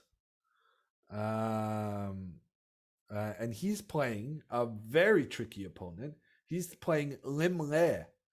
And it turns out Lim Le too tricky of an opponent. Because here, The players have traded pretty much every single piece already, and we can easily conclude from the fact that white has a bishop and black has no bishops. We can conclude that white is going to win this game, and Limre is going to join the traffic jam on 6 points out of 9. And we have been watching quite a few of his games, which means he's been involved in the top games more often than, say, Danya Naroditsky. And I think Danya is looking very scary on 6 out of 9. I think there's going to be a lot more players achieving that score. And I'm not sure Danya's tiebreak, where we tried to figure out who had the toughest run to get 6 out of 9. For instance, if you lose your first 3 games and then just play against other people who lost their 3 games, obviously it's going to be easier for you to get 6 points because you're playing worse players overall. So the tiebreak score tries to take this into consideration. And Limre, having been involved at the top of the standings for most of this tournament, I think he's going to make it through to the next if he manages to win this game. And I can only imagine Danya Naroditsky right now watching with a lot of nervousness these other matchups to see if his score is going to suffice. We're going to move on to yet another game of 2 players having 5 points out of 8. And for the other players hoping to qualify, they're just praying for lots of draws so that they end up on 5.5 instead of 6. But draws may be slightly optimistic here. This just looks like a normal chess position, but it's definitely white with the upper hand, having the bishop and queen working together, putting pressure down towards these black pieces. And right now, as far as I can tell, I feel like there should be some kind of capture now that would be beneficial for white. Or maybe you just move the knight back and you open up for the bishop to put pressure along the diagonal. This game could potentially end in a draw, I must say. But looking at the time situation, it doesn't feel likely. Because black, not only under pressure on the board, also massively under pressure on the time, down a full 4 minutes.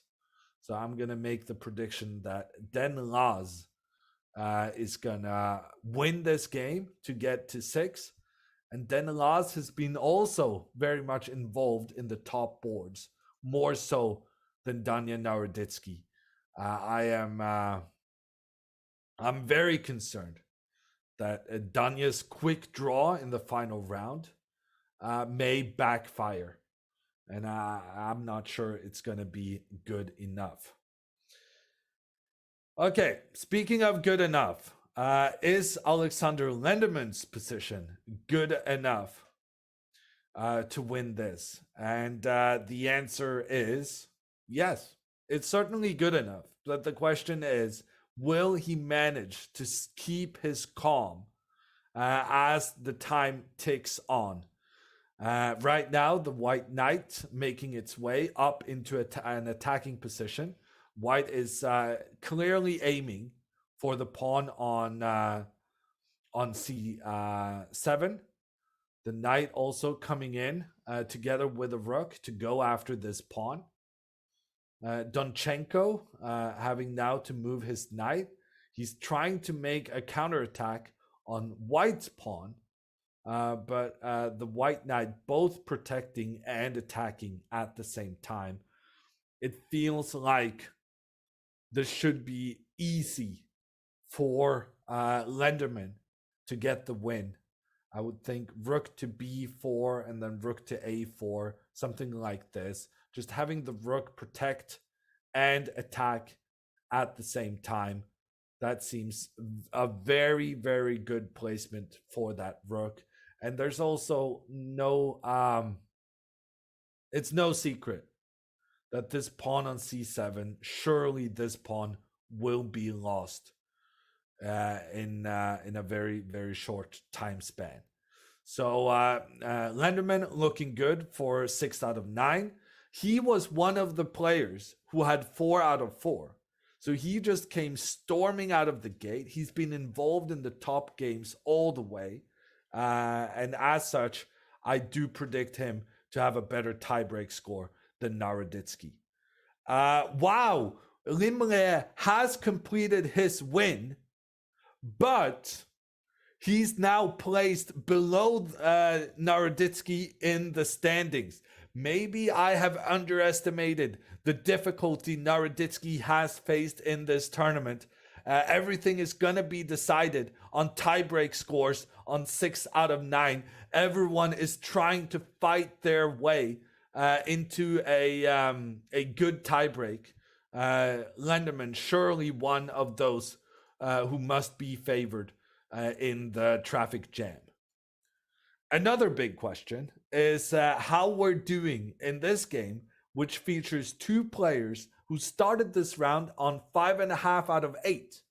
That means the winner in this game is through, no matter what. And the loser is out. And if they make a draw, it's very, very risky for both of them, because they may not have the tiebreak score needed. That being said, it doesn't really look like a draw right now because Black has a really powerful bishop pair. The number of pawns and rooks and so on is equal. But the bishops here are just really, really good for Black, giving Black a good hope of being victorious in this matchup. Bishop e6, now the obvious move to continue for MSB.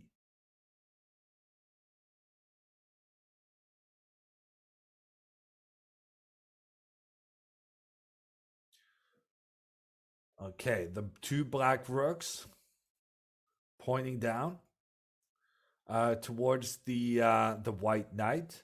The white rook trying to escape that pressure, but the pressure increases. The bishop coming in, forcing the white rook to go back where it came from. That is a big concession right there. If Black now just can involve this bishop, let's try and get this bishop into the game. Yeah, I'm liking this maneuver. The bishop just making its way into the heart of the position, contributing in the pressure Black is currently having against the knight and against these rooks. The black bishop is the only piece not contributing right now. And they're down to just 1 minute, 30 seconds on the clock. A decision needs to be made. Maybe trade queens? I'm not sure. The queens have been just standing up against each other for such a long time. It's almost as if they're not really part of the game at all. Bishop 1 step back. Surprising decision all the time that this bishop will now be kind of shooting into their own pawn. Both players down to just 1 minute on the clock. The winner here will make it through to the knockout stages. Black now. White moving the queen to attack the bishop. This is very risky behavior by white. The queen is moving away from the black queen, which means the black queen now is standing in a very tricky position, attacking against the white king. I'm not liking this queen maneuver. Yes, this queen needs to get back into defense ASAP. But now something like d5 opening up for the bishop to be pointed in towards the white king. Surely that is a checkmating plan, and that is also the plan black chooses. D5, brilliant move. The bishop will be joining this attack. Better late than never, and there's nothing white can do to withstand all this pressure now. The black queen, the bishop, the rooks, everything is pointing down to the white king, and the last piece of the puzzle, literally the last piece to get involved in this attack, the bishop on c5, and that will decide it for MSB. And that also means that Red Nova is out. Queen to e5, that's going to be it. Queen to h6, also good enough. Just bishop takes here. Queen to e5 would have been much simpler. Bishop takes. Black kind of made it difficult for themselves. I guess just take here, and if rook f6, you go rook g6. Okay, just bishop e5. The bishop controls the f6 square. That's the square white wanted to use with their rook. And now this white bishop can retreat, opening up the attack. h4, the only move to survive. But when that pawn moves forward, the rook will get in. And now, now just you win the queen, and with it, the game. Congratulations to MSB. He qualifies to the knockout stages, as does some other players as well, potentially. Danya Naroditsky, still the leader among those on 6 out of 9. I'm starting to think Danya had more information than I did. Maybe he had made some calculations and figured out that his tiebreak was in fact very, very good. And another player who I think has good tiebreaks is Daenerys, and he's about to decide this game against Abdul and get his score to 6 out of 9. That means he's gonna get into this little traffic jam we have going on. No, Daenerys not getting in among the top 8. Do we still have games going on? Any of the remaining games may still influence the tie-break situation. We have this rook and knight versus rook situation. With optimal play, this should be a draw. And also the player with the extra knight down to just seconds on the clock. It's going to be difficult winning this game for Alex Rustamov. And now also some stalemating ideas. A really cool move here from white, saying that you're welcome to capture my king, because in that case, it's a stalemate. The knight and rook is just taking control over all the squares the white king wanted to use. And that would have finished the game there and then. Instead, the game continues, but they are approaching having made 50 moves without a pawn or moving or a piece being captured. And the rules of chess are thusly that when there have been no captures or pawn moves, if you do that for 50 moves, you can end the game. And well, frankly, these guys have been playing this endgame for more than 50 moves. So if I had a draw button, I would click it on their behalf. The only thing the white player needs to do to claim a draw here is to press the draw button.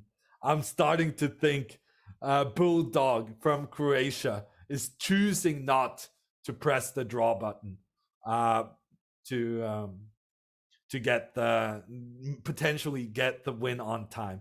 But in the end, the server intervenes. The game is a draw, and we're going to take a quick break before surmising what has happened in this Fischer Random World Championship qualifier.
Welcome back to the Fischer Random World Chess Championship qualifiers.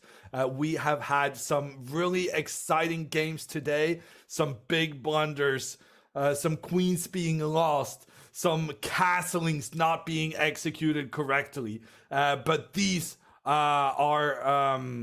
this is what we're playing for, because the top 8 players today are through to the next phase. And if they win the knockout stages, they will be making it in to the championship, which has Wesley So, the Fischer Random World Champion, confirmed. We have the runner-up in that championship, Wesley 1, Magnus Carlsen. He's playing, and so is Jörg Gretarsson.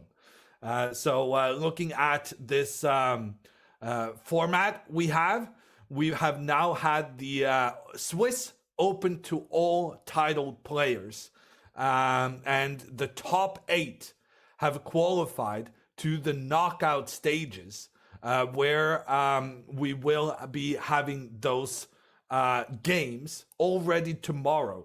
So set your calendar. And given the results of today's Swiss, these are the brackets, the games we will be following tomorrow. And coming in at first place in this Swiss, leading from start to finish, it's Pranav from India, not even a grandmaster. He gets through with some amazing play, but it doesn't get any easier.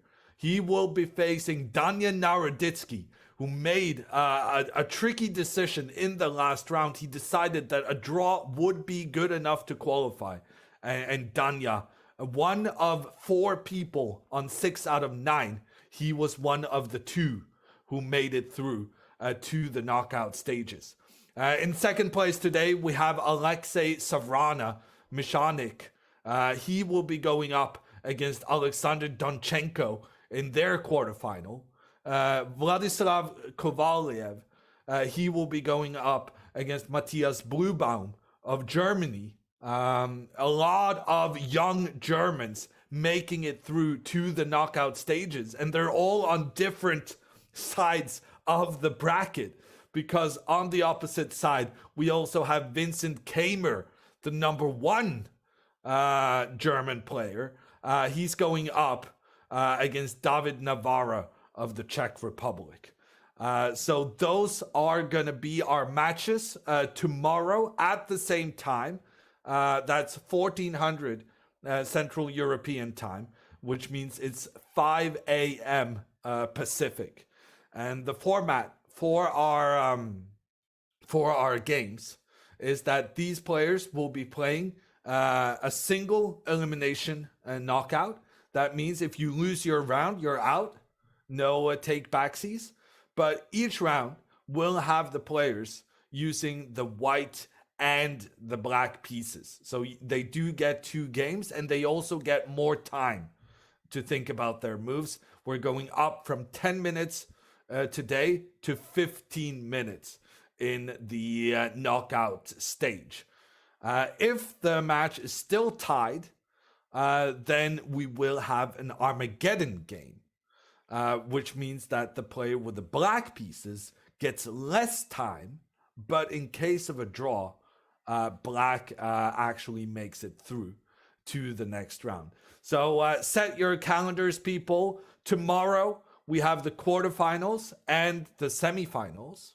8 a.m. Pacific, 2 p.m. Central European time. That's also 8 a.m. New York. But we're not just having the quarterfinals tomorrow. We'll also have the final the day after that as a single special event there as well. So this whole week is all about the Fischer Random World Chess Championship. And another reason to mark your calendars is the Chess.com Global Championship with $1 million at stake. The finals are happening live in Toronto, Ontario, Canada, starting November 2nd. The chess's greatest players, including a couple of former world champions, will be fighting for their share of the $1 million prize pool. If you're looking for more information on this event, use the command !CGC in the chat. So that was it from us until tomorrow. I've been Jon Ludvig Hammer, and I will be back tomorrow guiding you through the quarter and semifinals. Thank you so much, everyone, for watching, and have a good evening.